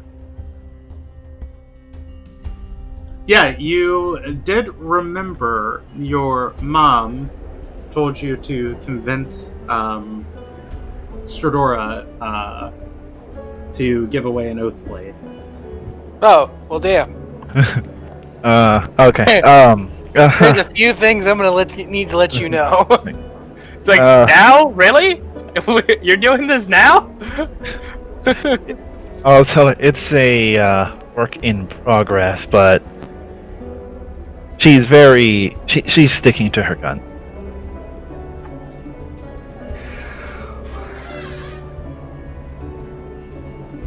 I'll return the hug. Okay. She is going to nod and say, Wait, sticking to her guns doesn't make sense. Digging in her heels. Yeah. And she's gonna keep you in an embrace and say, your only goal is to convince her to be open to the practice.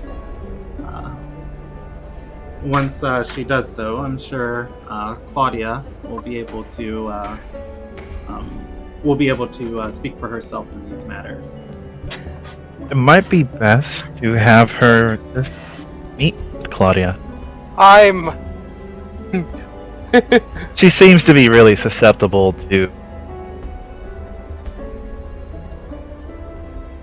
What's what I'm looking for? A nice Cute smile. girl. A nice smile. Her mother is, or rather, your mother is going to nod before letting you go and say, "All things in due time, Kenneth. One step at a time, though." Of course. With that, tonight's, she looks back over the crowd and says, "Sure to be a circus." Yeah. Yes, it will. I'm sure nothing will go wrong and no one will be assassinated Did because Claw all of these are hear managed all so of well. this? Does Claw hear all of this? It would be an active stealth check, or an active whatchamajigger check. My passive perception is 21. Yeah, your passive perception is 21, but there are other people talking in this chamber. This chamber is meant to, echo sound. And as all of this is going on, she's got her head dug into Kenneth's hair, and she is whispering. It's not if you can hear it; it's if you can make it out from everything else that's going on. That said, all you're trying to do is beat her stealth check. Fair. Well, just why not? I don't have advantage on it. 18. Yeah, so a couple of these words are hitting your ears enough that you're able to make them out. I will say that I'm not going to repeat myself. I'm going to say you get the breadth of the conversation. Kenneth has been given a mission from his mom.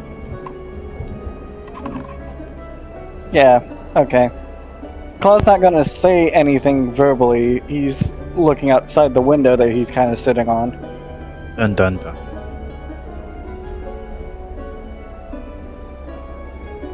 I guess before we leave, I'll tell her to say hi to Claudia and Dad.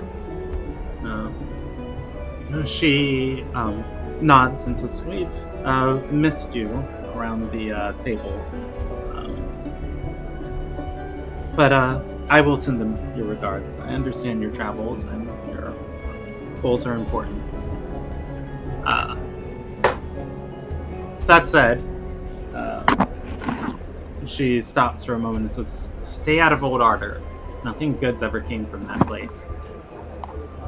And she's I like to think that's the exact noise you make. Just with that, she's going to walk by the magnate's chair and bow and say, "Your Grace, I hope the guiding stars choose the best path forward for our country tonight." She bows and then steps down off of the stage. She seems nice, Kenneth. Yes. Yeah. I want to She had link Kenneth and simply just ask telepathically, what was that about? I'm a wingman, and I'll leave it at that. My mom had a phrase she liked to say. She didn't know. She never said who she heard it from, but it was everything I do for Ardor. those are terrible advice from a terrible human being. I heard the famous quote, but I never knew who it came from.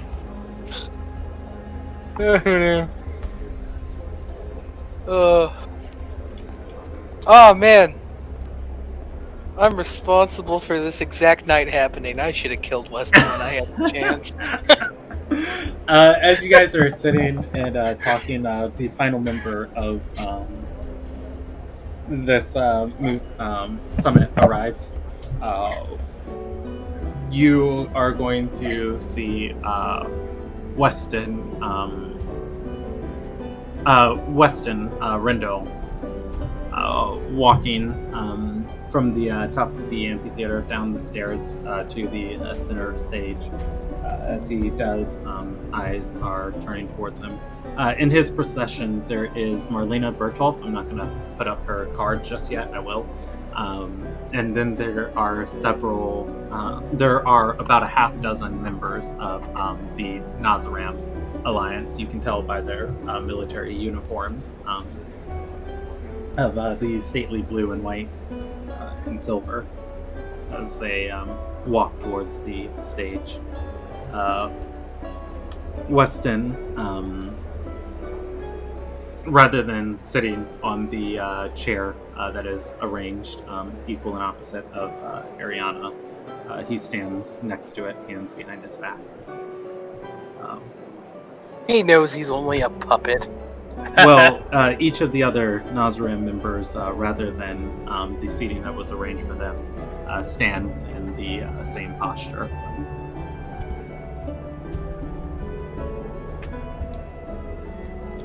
Weston smiles at the magnate and nods cordially, and he then looks behind the magnate in the general direction of the party. Hard to tell if he's looking at anyone specific, and gives the same smiling nod. Take the shot. All right. There's like shots open.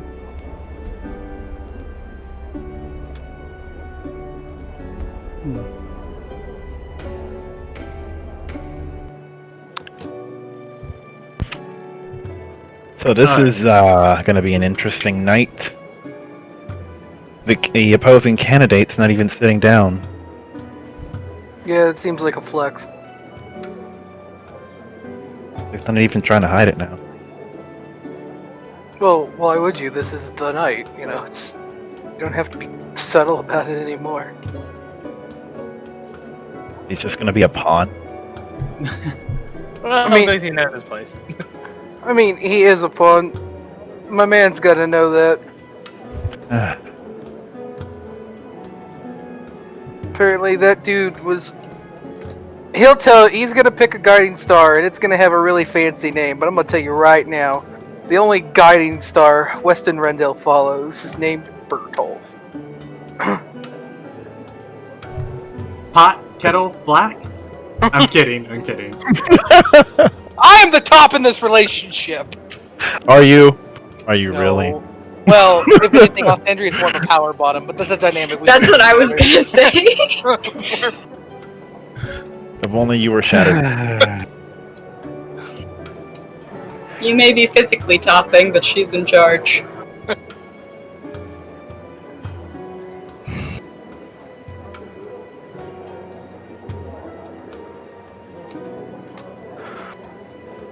All right.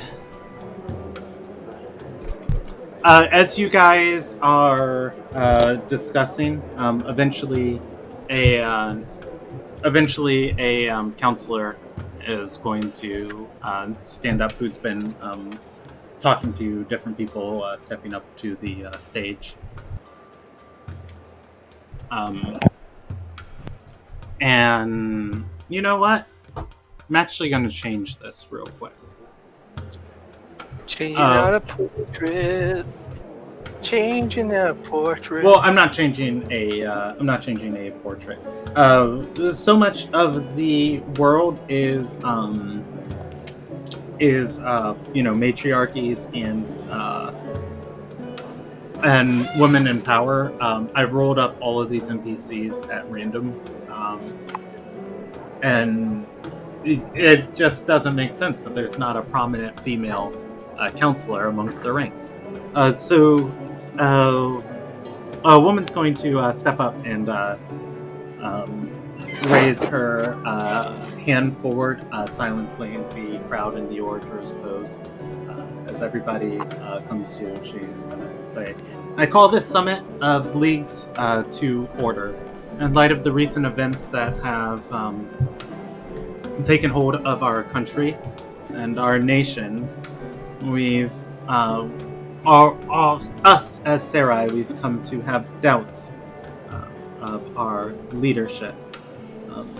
In light of that, we look to the stars for guidance. I, of the Vice Administrator of the Citizenship Council and leader of the League of Tradition, look to the ways of old and of tradition in order to ask the stars for their guidance. In accordance with the oaths that formed our nation, it is stated that anybody who calls upon these stars and seeks for their blessings in leading our nation can rise to the occasion. In that, we have been called together tonight because such a candidate has come forth. That candidate being Sergeant Weston Rendell of the Nazaram Alliance. Born in the Ardorian Mountains, far to the north, in the town of Flamegate. The blood of our country runs through him. Through service, tried and tested, he has proven himself and his merit to Nazaram. He seeks the blessing of the stars to lead our nation.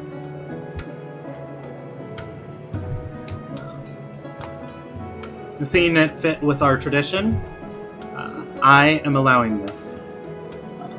Lord Rendell. He's going to step forward and say, "Sergeant, if you will. I have no other title to my name." A couple people in the crowd gleam of just like, "Oh, wow." I'm kidding. He's so handsome. He's so humble.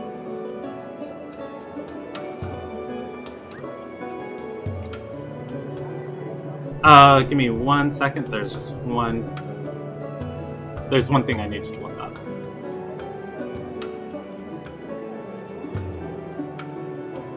Alright, as he steps forward next to her, she is going to say, as you have called this summit, and the summit has met here for you, we see it fit to give you the opportunity to name the star that will guide your decisions, if it pleases your grace. Ariana raises a hand and nods for him to continue. Weston looks out towards the crowd and says, for too long, we've allowed the darkness to inch into our country, creeping into the shadows, into the cracks, into the crevice, taking root wherever it can. Well, I say it's time for Ardor to return to the ideals, to be the heroes of this world, the heroes that we were in stories of old, the heroes that we will be in the stories in the future that we tell our children, and that they tell their children.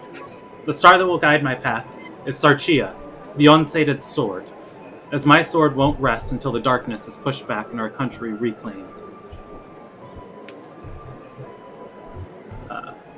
At that, a couple people in the crowd are going to cheer. As they are cheering, the vice administrator is going to raise her hands, lowering, or the crowd lowering their voices, and she gestures and says, "Your Grace, if you will." Ariana stands and steps towards the center of the stage.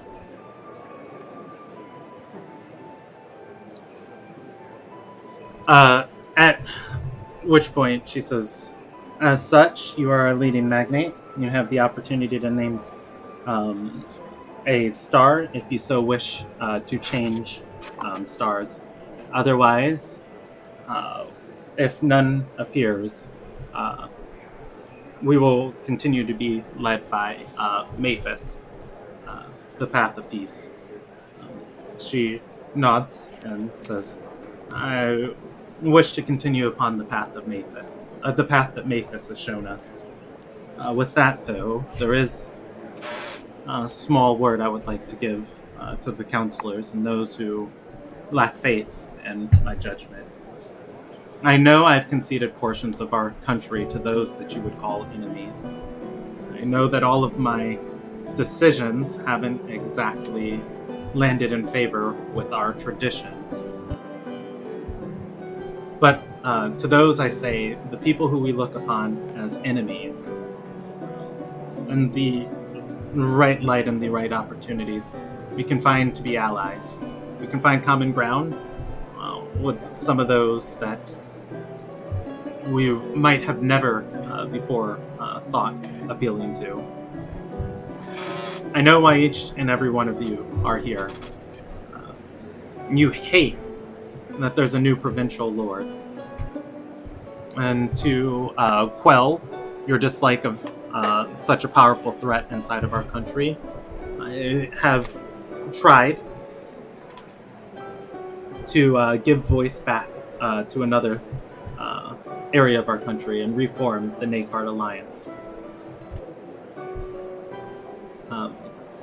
That said, I'm confident when the Nakard Alliance is formed, a matter of stability can return to our country. But please, before you simply dismiss those who choose to call demons to their dwellings, think of the dire constraints our nation was in before I took over office. Our coffers bleeded.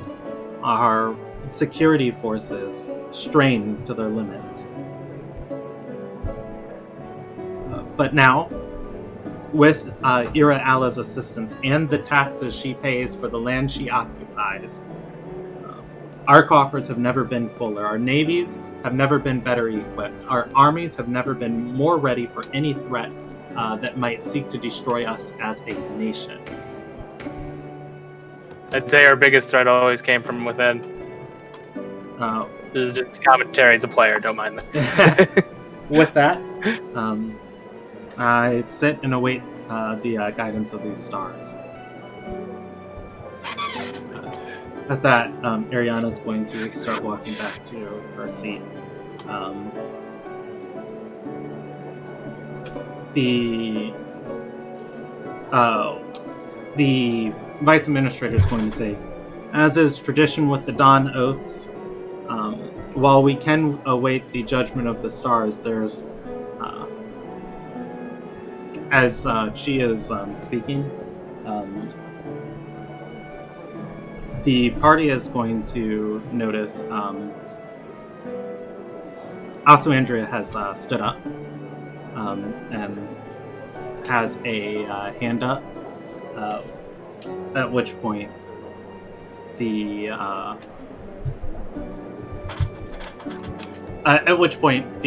vice administrator is going to stop her speech and look over at Asuandria and say, excuse me?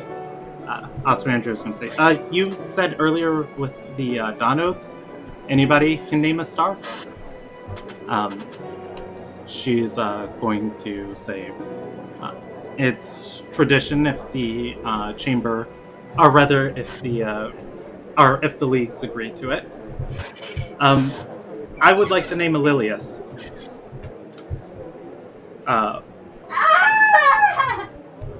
The administrator is going to look around and say, the league hasn't agreed to hear your claim.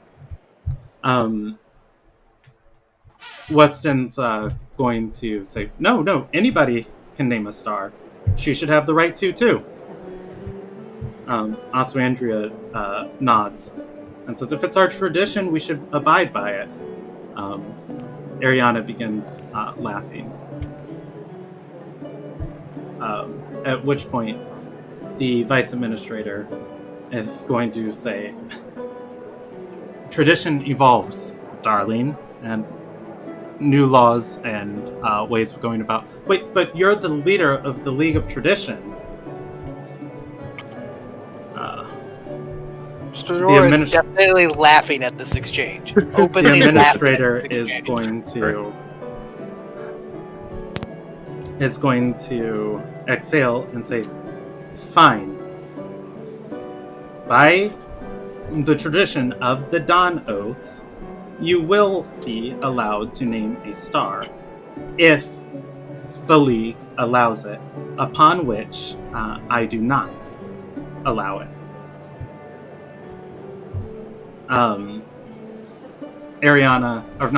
Asuandria is going to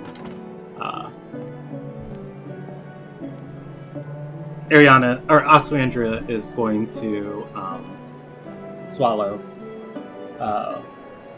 Oro is going to turn to her. Everybody is allowed a free intelligence check if you want. I mean, it's free, might as well. Alright. I know everything. Totally. I'm too busy laughing. I also am too busy laughing, but not as hard as remote. Lumilia, you're from the mountains. You know tradition.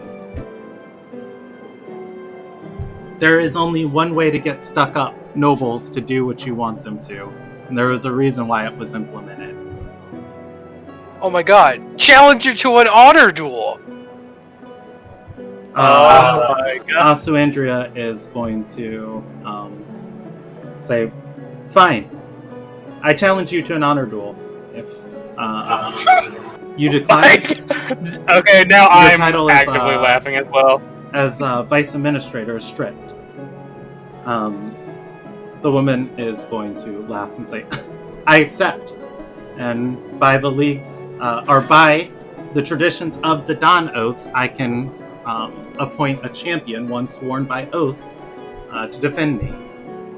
She looks to the crowd and says, Ixeli, come. One of the counselors is going to... hands in his face right now. One of the counselors is going to look to the side as people start staring at her. You can see that this woman is built. You do not know what concert. You're not sure what council she's on, but as she stands up, crowds part around her. it's basically also Andrea looking up at Anderson by the time this lady gets to the stage. Is Maria back since Oro is? Oro's here. Maria's not here. Stradora! Oh, am I your champion, Asandria? Also, Andrea is going to say,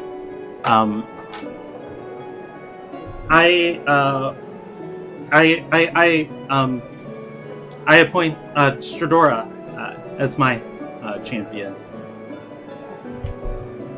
The woman If Stradora looks beat, at her and says, "You disrespect the Dawn Oaths. She's not bound in oath by you. She's the princess of the Lil Nagai. She's also her sworn guardian and carekeeper at this time. Is this ever gonna Sworn backdoor by- this oath stuff? Sworn by the magnate of the country. This is why you should give Vasu Andrea an oath blade. At which point, Weston is going to speak up and say, "I'll fight for her. I will. I can also fight for her. No! I'm sworn by oath to her sister." I would say if we're playing that game, I will also step in. You guys, If it's that big of an issue. yeah, you guys don't have any official oaths sworn. Can I swear one right now? Yes. Oh, you are an oath of so devotion. me as a dungeon master to you, Rob.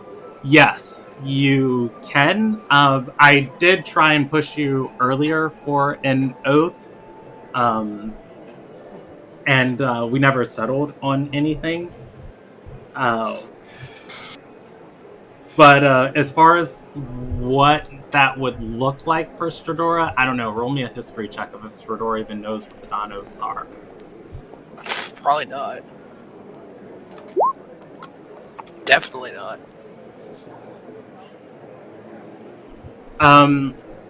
Yeah, Stradora, like, I don't know, you gotta swear some type of an official oath. Whatever you currently are isn't official, as there is a league that actively keeps up with these oaths. Oh, Kenneth! I will allow your character to advise Stradora in any way possible if you want to roll a history check. Your mom is a vice administrator of the Oathborn. She's adjudicator okay, on so if I an rolled oath a is official or not. I would roll a history check, or If you Rob will if roll? you want to, I'm saying you guys have this option as players. Currently, as the story proceeds, nobody can participate in this honor duel inside of Asu Andrea's place because nobody has an official oath to her. Rob asked if Stradora can swear an oath now. I'm saying yes, as a dungeon master to a player, he can, but Stradora doesn't know what an official oath is.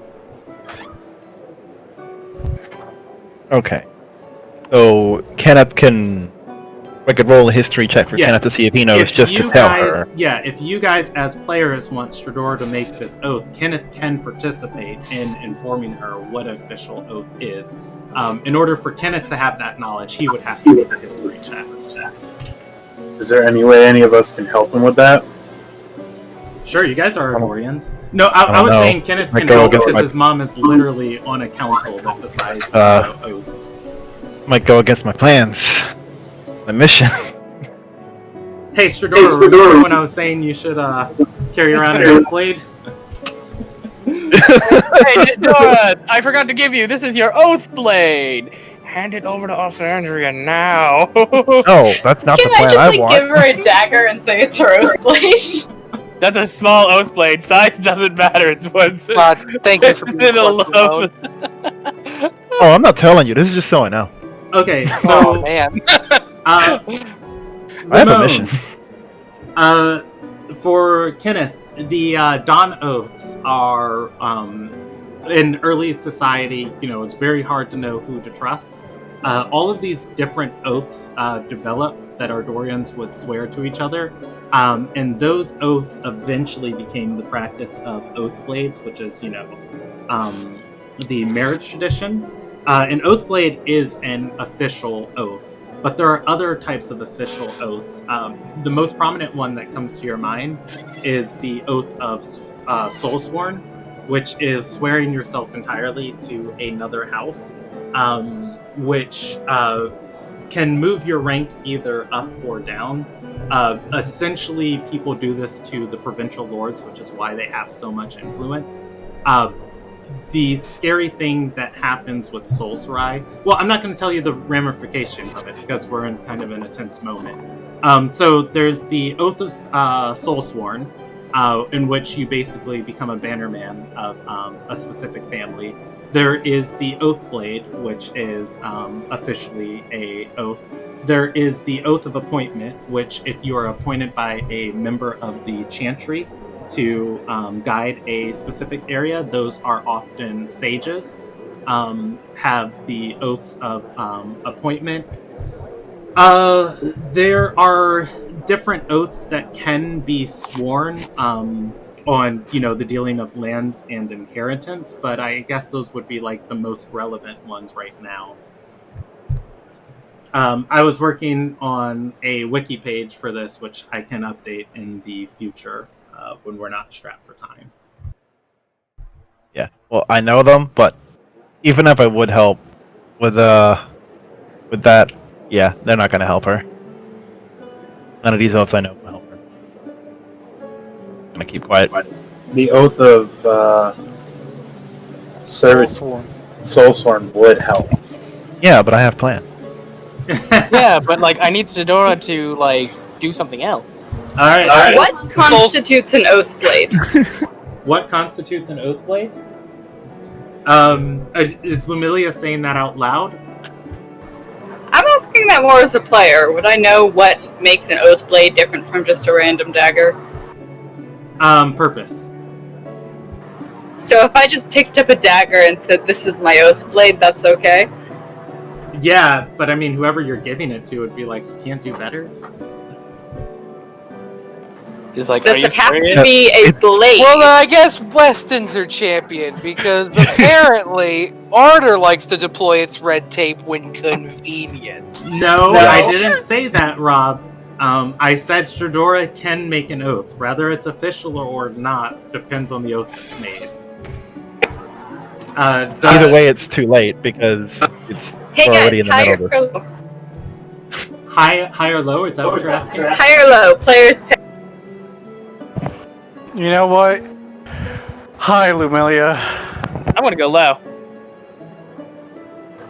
I need an agreement. Oh, it's high. I'm going with you. Alright, I'm gonna take out one of my fancy cooking knives and offer it to Asuandri as an oath blade. Oh my god! That is funny. I'm gonna just kneel in front of her and be like, Asuandria, I'd like you to take my oath blade so I can fight for you. Can she do that?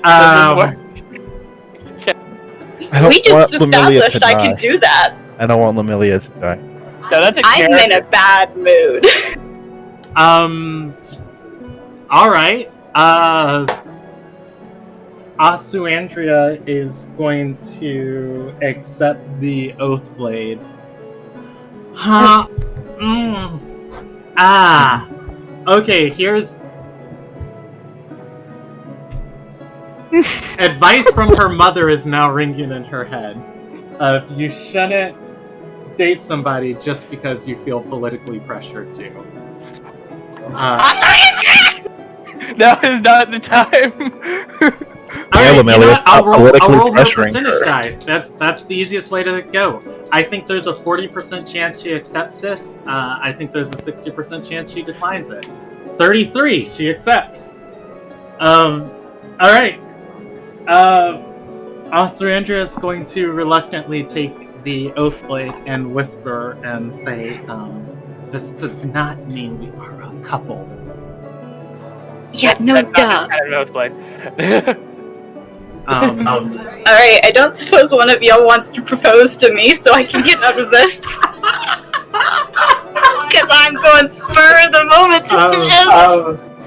You know, there's nothing like a Vegas shotgun wedding. At this moment, Ariana is going to stand up and say, "Are you really going to allow this?" As she looks at the vice administrator, and she is going to say, "They want to honor the traditions of the Dawn Oaths. They are more than welcome to.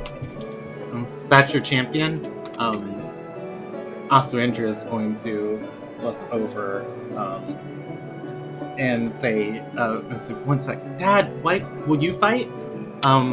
Oro's going to say, "No, I'm not going to fight for you so you can try and usurp your mother."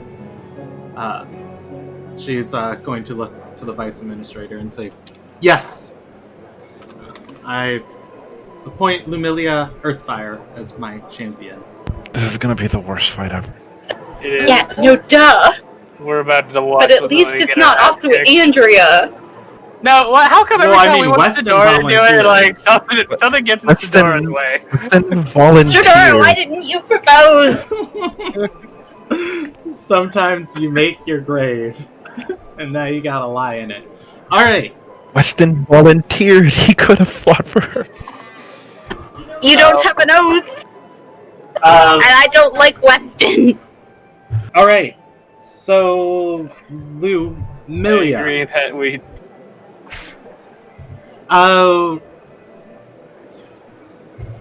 Go ahead and give me initiative. As you step forward, Anexi is going to look down at you and say, "To blood or to life?" Claw is going to walk forward to try and. This is gonna get crazy and stupid.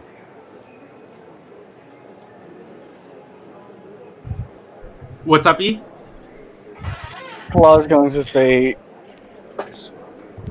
I am sworn to protect Osuandria. I would rather Oh, fight. no, she named me champion.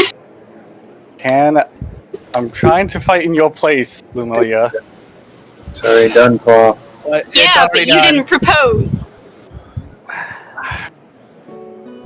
All right. Y'all have no faith in me. What? No, no faith at all. None whatsoever. Just. Anexi is going to walk forward and say, "You To want life. to life?" Yeah. All right. She's gonna say, "I'm not killing you on this stage, girlie." Thank you. She nods. At which point, she's going to say, "Weapons duel, both using dueling canes, or do you want to use actual blades here?" The vice administrator is going to say, "Anexi, can it with the pleasantries in this little circus act here." At which point she's going to nod, pulling out a blade from her left side. What weapons are legal in an honor duel? Whatever you agree on. At this point, she's drawn a metal weapon with a blade on it.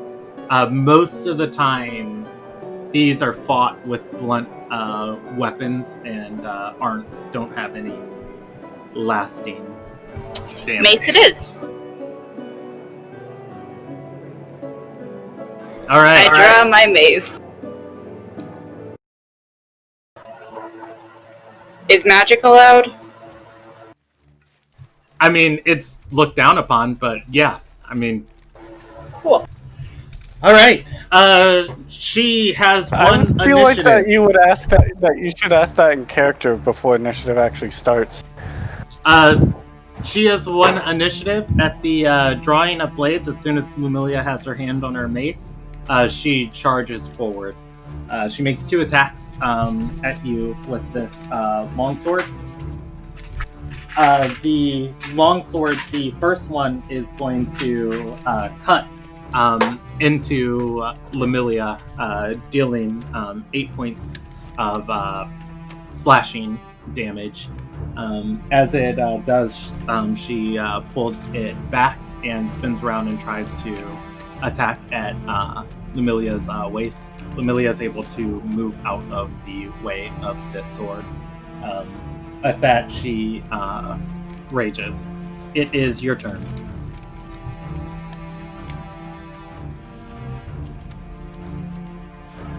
Oh boy.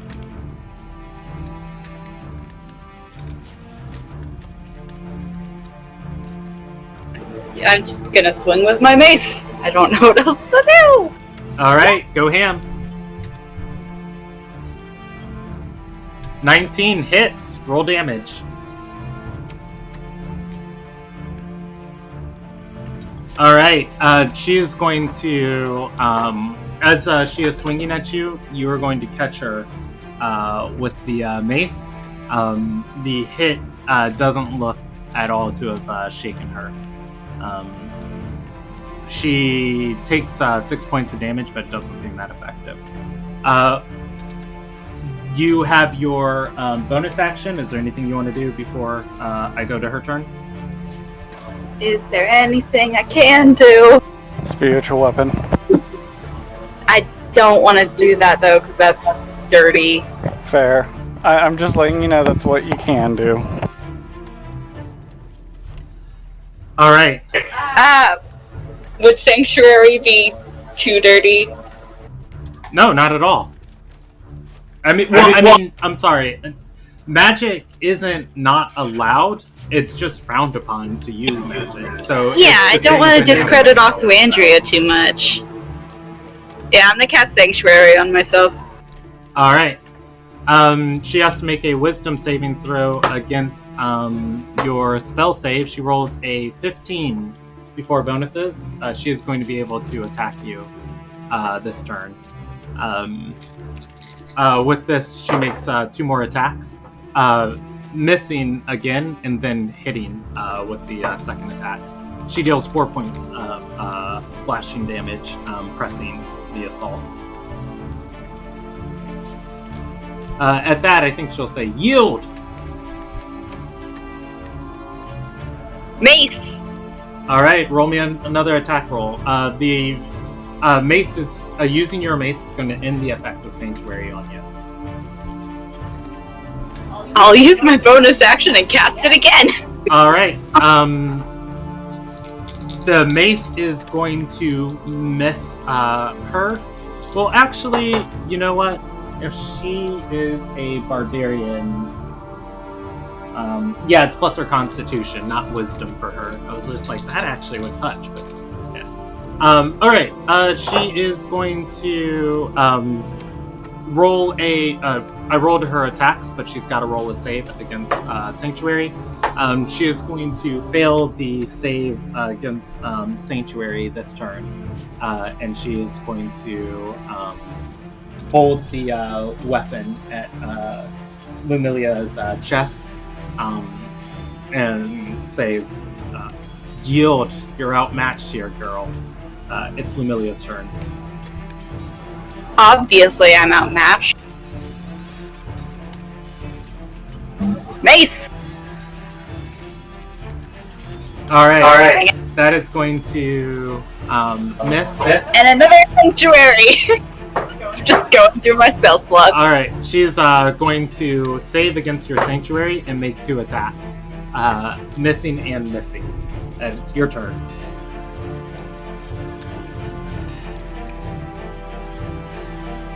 I'm open to suggestions from the party, by the way. Y'all can yell advice at me. Breathe fire. What kind of spells do you have? Oh, that's a good idea. I forgot I breathe fire. Like, fire hurts. Yeah, I'm gonna use my breath weapon. Okay. She rolls a dexterity save against it. She rolls a 15. I believe she takes half damage. as you turn to spew out the cone of fire, you are going to, as the fire dissipates, you are going to see she has dropped down onto the floor underneath it as the flames pass over her. Go ahead and roll the 3d6, and she takes half of it. All right. The fire seems much more effective than your weapon. At that, she is going to attack again. Wow, rolling amazing on these saves, and then a 3 and a 3 on these attack rolls. It's really easy. I took 6 damage. Yes. No, you haven't taken any damage. She missed and missed. Oh, God. What spells do you have, Lemuria? Not much, because I've been using spell slots a lot today. I didn't expect to get to combat. Nobody expects the Inquisition. I'm gonna cast Sacred Flame. Alright, as the holy energy... Wait a second, you used your action. I thought this was next turn. She Oh, does. you're right. She rolls a dexterity saving throw. 14. She's going to jump out of the way as that radiant energy coalesces and combusts around her. All right, it's her turn. Do you want to do anything with your bonus action? One more sanctuary. All right. She rolls a wisdom saving throw. She fails. She is going to move behind you and say, "Can't have much more of that magic left, kid." Sacred Flame! Alright, she rolls a save and she fails. She takes 10 radiant damage. I can keep those coming. Nothing like cantrips. Alright. There's something else I can do with my bonus. I like to imagine the sacred flame is just you shooting it from the mouth again. Do you have healing word? It's like she has to look, she just spits. Alright. I do, but I've used all my first level spell slots on Sanctuary. She's going to attack and miss with the first attack and hit with the second attack, bringing her blade up for a whopping 10 points of slashing damage. Okay. I'm gonna cast Healing Word using a 3rd level spell slot. Alright, 3d4 plus your wisdom. This is the most I'm sorry. You're doing what you can, but also just like... I'm sorry. You I are didn't take over. Go ahead and roll sorry, those d4. What do you want to do with your action? You regain 11 points of health. Mace. Alright, roll me an attack roll.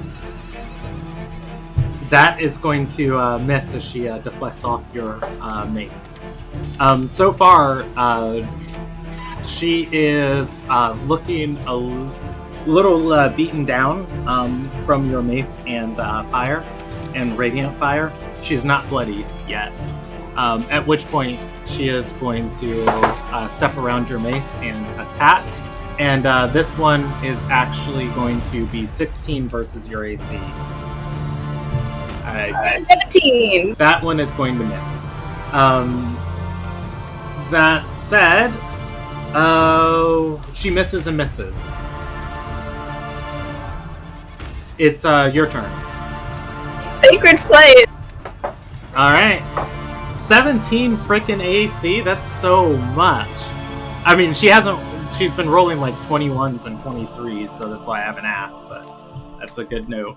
Alright, so she's gonna roll a 19 on that and pass the save for Sacred Flame.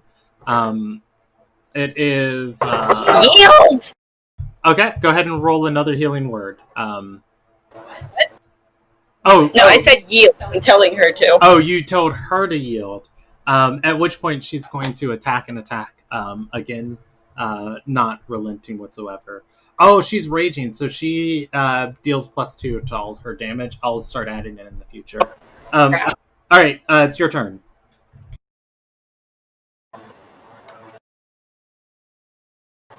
Mace. Roll me an attack roll. That is going to hit. Roll damage. Why didn't one of y'all do this? I'm so bad at duels. What? You chose this. Let's see. The mace. It is not a magical mace, correct? Nope, just a mace. Okay. Yeah. The mace looks not very effective against her. However, you are going to catch her with the broadside of it as she looks to the side, looks at you, and begins to smile. Stepping forward, she is going to make 2 more attacks. An 18 versus your AC is going to hit, and a 17 versus your AC is going to touch. She deals 9 points of slashing damage with the first attack, and she deals another 10 points with the second attack. How is Lumilia looking? That is her turn. I have 7 health. All right, it is your turn. Just so you know, you can cast spells that don't have up charges with higher slots. Yeah. They just don't get extra effects. So you can cast Sanctuary with a higher level spell slot. I'd rather heal myself again. I'm gonna do another healing approach in the second level spell I was saying the slot. problem with Sanctuary, she loses it the moment she attacks. So All right, it is. Go ahead and roll And then those. Sacred Flame with my action. Okay. She rolls a save. She rolls a 16 on the saving throw. Go ahead and roll me the healing damage for Sacred Flame, or for Healing Word. She is going to move to attack and roll 2 nat 1s, stumbling to get everybody around you. All right, it's Lumilia's turn. There's my healing. Okay. Sacred Flame! All right. She rolls another save. She's going to roll a 13 for her saving throw. Oh, that is going to just barely beat your save. All right. She makes a final. Golly, gee willikers, lady, 2 and 1. All right, she misses and misses again. Sacred Flame! All right. Actually, no, Mace. Okay. Oh, dang. Yeah. She. the is roll has going a to- damage. That looks. That's It the looks like that's it's it. damage. That's a damage roll. That's not a. No, that's an attack roll. Yeah, that's an attack roll. It's not a very high attack roll. It's a player with the mace. She's going to come to attack you again. This time dealing 11 points of slashing damage, catching your face with the sword. I'm assuming Lumilia is back into the very bloody range. I'm at 6. Yeah. All right. It's your turn.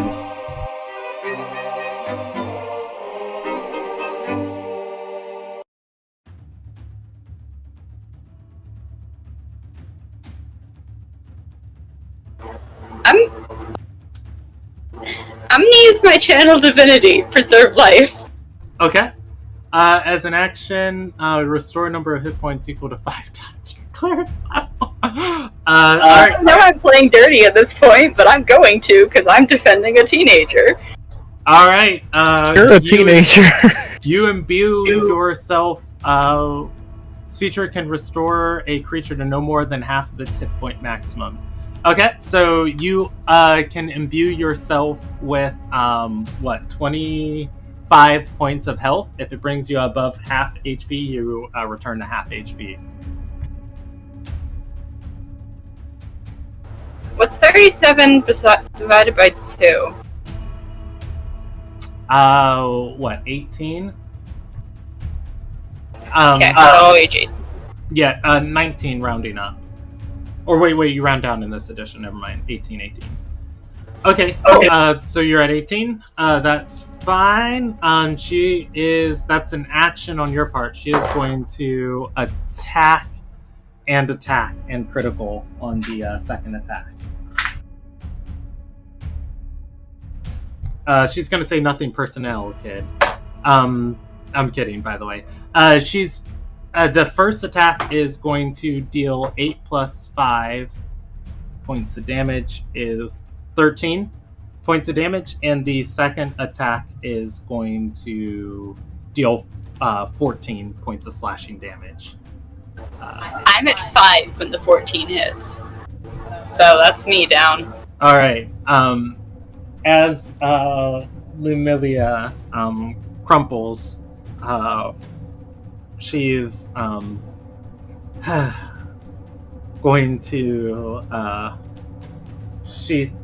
actually, I'm gonna roll her morality check on the last one.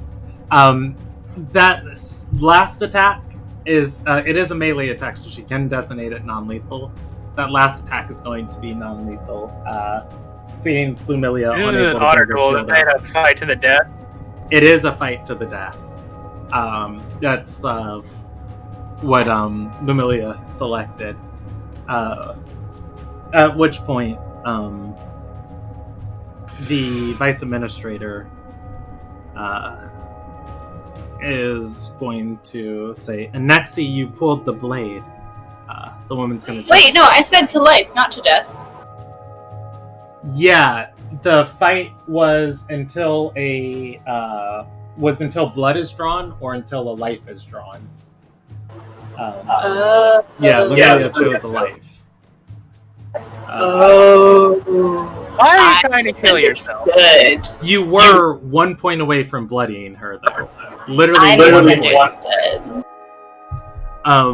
At which point, the vice minister, or rather, Anexi, is going to say, "Clearly, she can't continue. There's no reason for me to butcher a child on stage. Let's get on with this."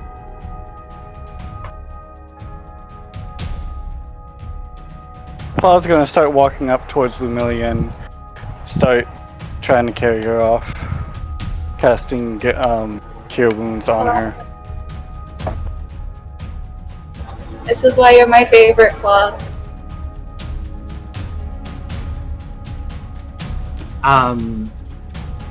Oof. This is difficult. As you go and start casting Cure Wounds on Lumilia, the vice administrator is going to speak out to the crowd and say, "Is there any that find fault with this judgment?" With the Nixie being the victor of this honor duel. The crowd is silent.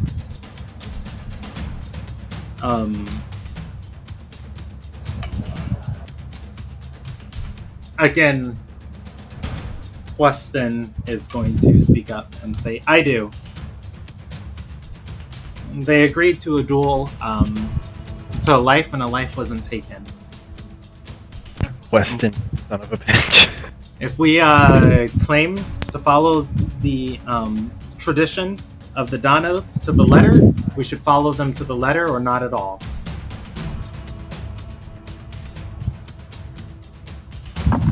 Oh boy, Weston. You know, I didn't think I could dislike Weston any more than I did. Thanks for proving me wrong.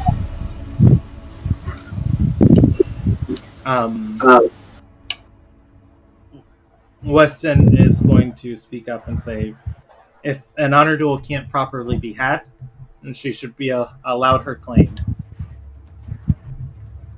Gesturing to Asuandria. Asuandria is going to shake her head and say, "No, I concede. It's not worth the life."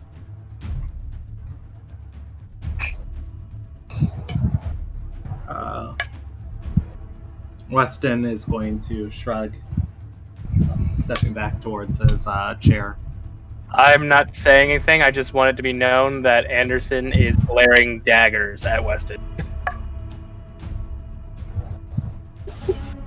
I get where he's coming from as a both a player and as a character, and what he was trying to do, I at least somewhat respect, but at the same time, the way it came off and phrased could have been done a little bit better. No, Weston. Fuck Weston. All right. With that, if there are no further interruptions, we'll proceed with the rest of tonight's proceedings, discussing the transition of power and Weston's temporary night of rule until the stars have revealed themselves. With that, we should. At which point there is an echoing of steps inside of the chamber.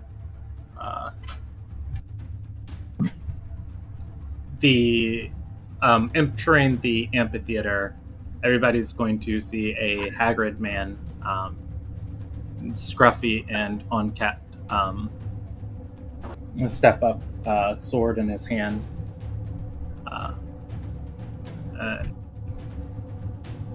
He's going to say, "I heard the summit's meeting to pick a magnate.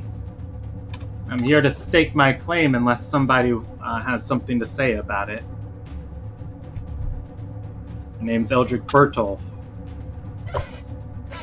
And what star was he gonna pick?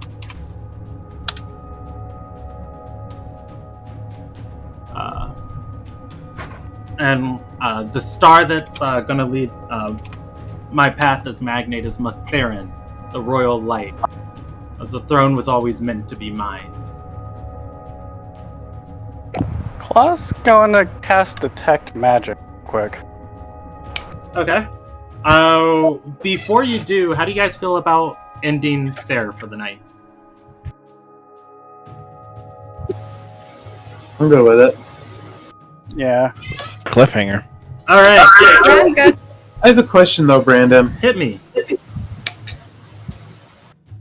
If Lumilia's honor duel was to life, and her opponent refused to take it and walked off, doesn't that mean they technically yielded? That's what Weston was arguing. That's what I thought, and I was...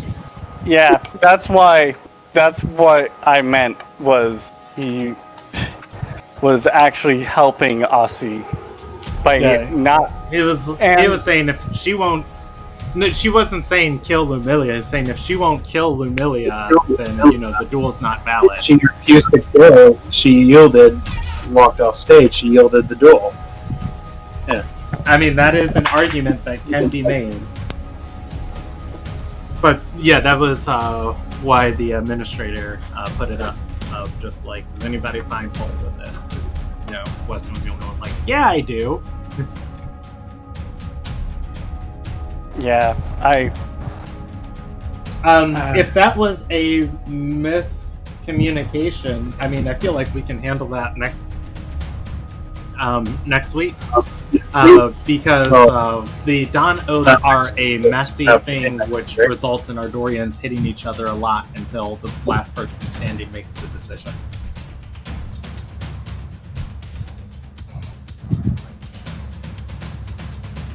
Is that okay with you, Anthony? Yeah, no, that's fine. But we're not playing next week, right? No, I don't think so. Oh, wait, yeah, we aren't playing next week. That's why we're playing tonight. Okay, I was just like, why wouldn't we play next week? It's your session time. Yeah, you're right, we're not. Alright, so we'll handle that your guys' next session. Let me schedule that real quick for you guys. So normally we'd meet on the 18th. I'm going to be unavailable on the 18th. I'll be celebrating my sister's graduation, so your next session date is on the 1st of August. Wow. Yep. Yeah, that's going to be a ways away. Okay. Well, when we get to it, we get to it. If things change on the 18th, I'll definitely let you guys know. All right, let's do experience for tonight. Because we were rescheduling the 18th, I won't be available. Oh, you won't be there on the 18th? That's cool. I gotta check my work schedule, so I'll get back to you on that. Yeah. Okay. Let's do experience for tonight. I'm going to. Oh my goodness gracious! You guys got Reyna's the Silver Senator of Ardor Sarai. You got information about Eshis's quest that he might be putting you guys into a almost mini game of sorts of his. What else was? Oh, the summit met tonight, and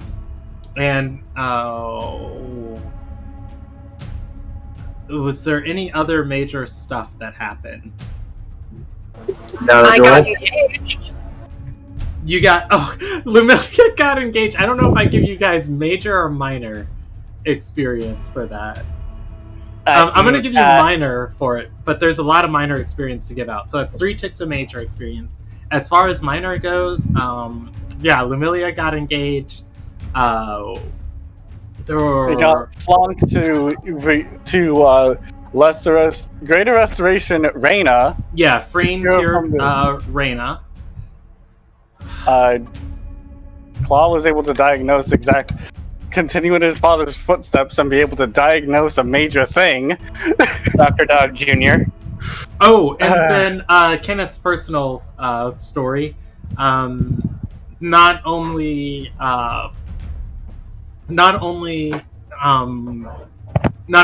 he have a mission to get Stradora to start carrying an Oathblade, his mother is aware of things that are happening inside of Old Ardor.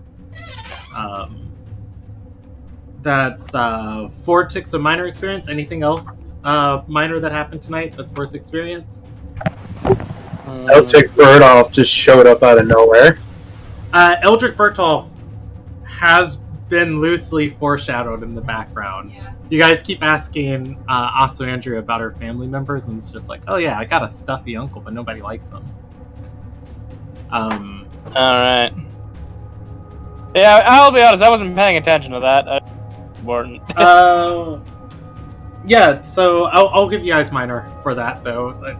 Nothing you guys were in control of, though. How much did you guys leave? I don't think I added up XP from last session. I mean, I have it in front of me. I just can't. Okay, let me do this major real quick for tonight. I'm going to everybody's level 5 currently, correct? Yes. Yes. Okay, I'm going to say 1,200 plus 800, 2,000 experience for tonight.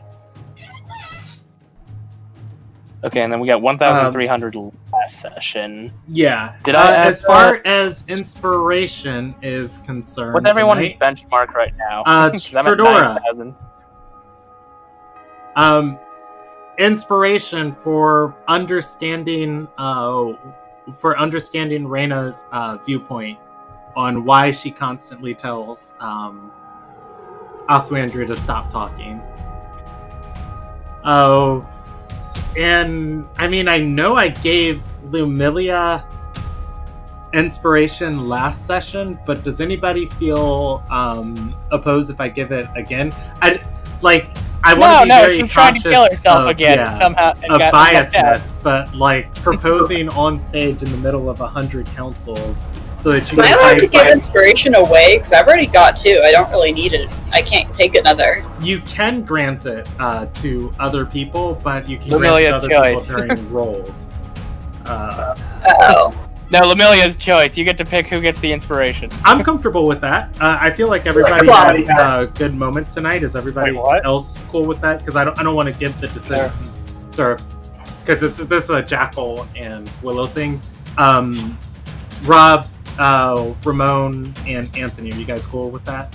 Because I feel like everybody had good moments tonight. Even Alexander had great moments. I don't feel that I had that great a moment tonight. Could we just do it as more XP or something? I'm fine with that. I'll give you guys another tick of minor experience. 2,200 experience for tonight. Cool. That way everyone gets something. Oh, who did I give inspiration to? Stradora. Rob, are you back? I don't think Rob is. Okay, I'll roll for him off stream. Alright, that's where we're going to end for tonight. Thank you everybody for So what's watching. everyone's benchmark? Because I can't remember It if I was added the a extra great month session. or not.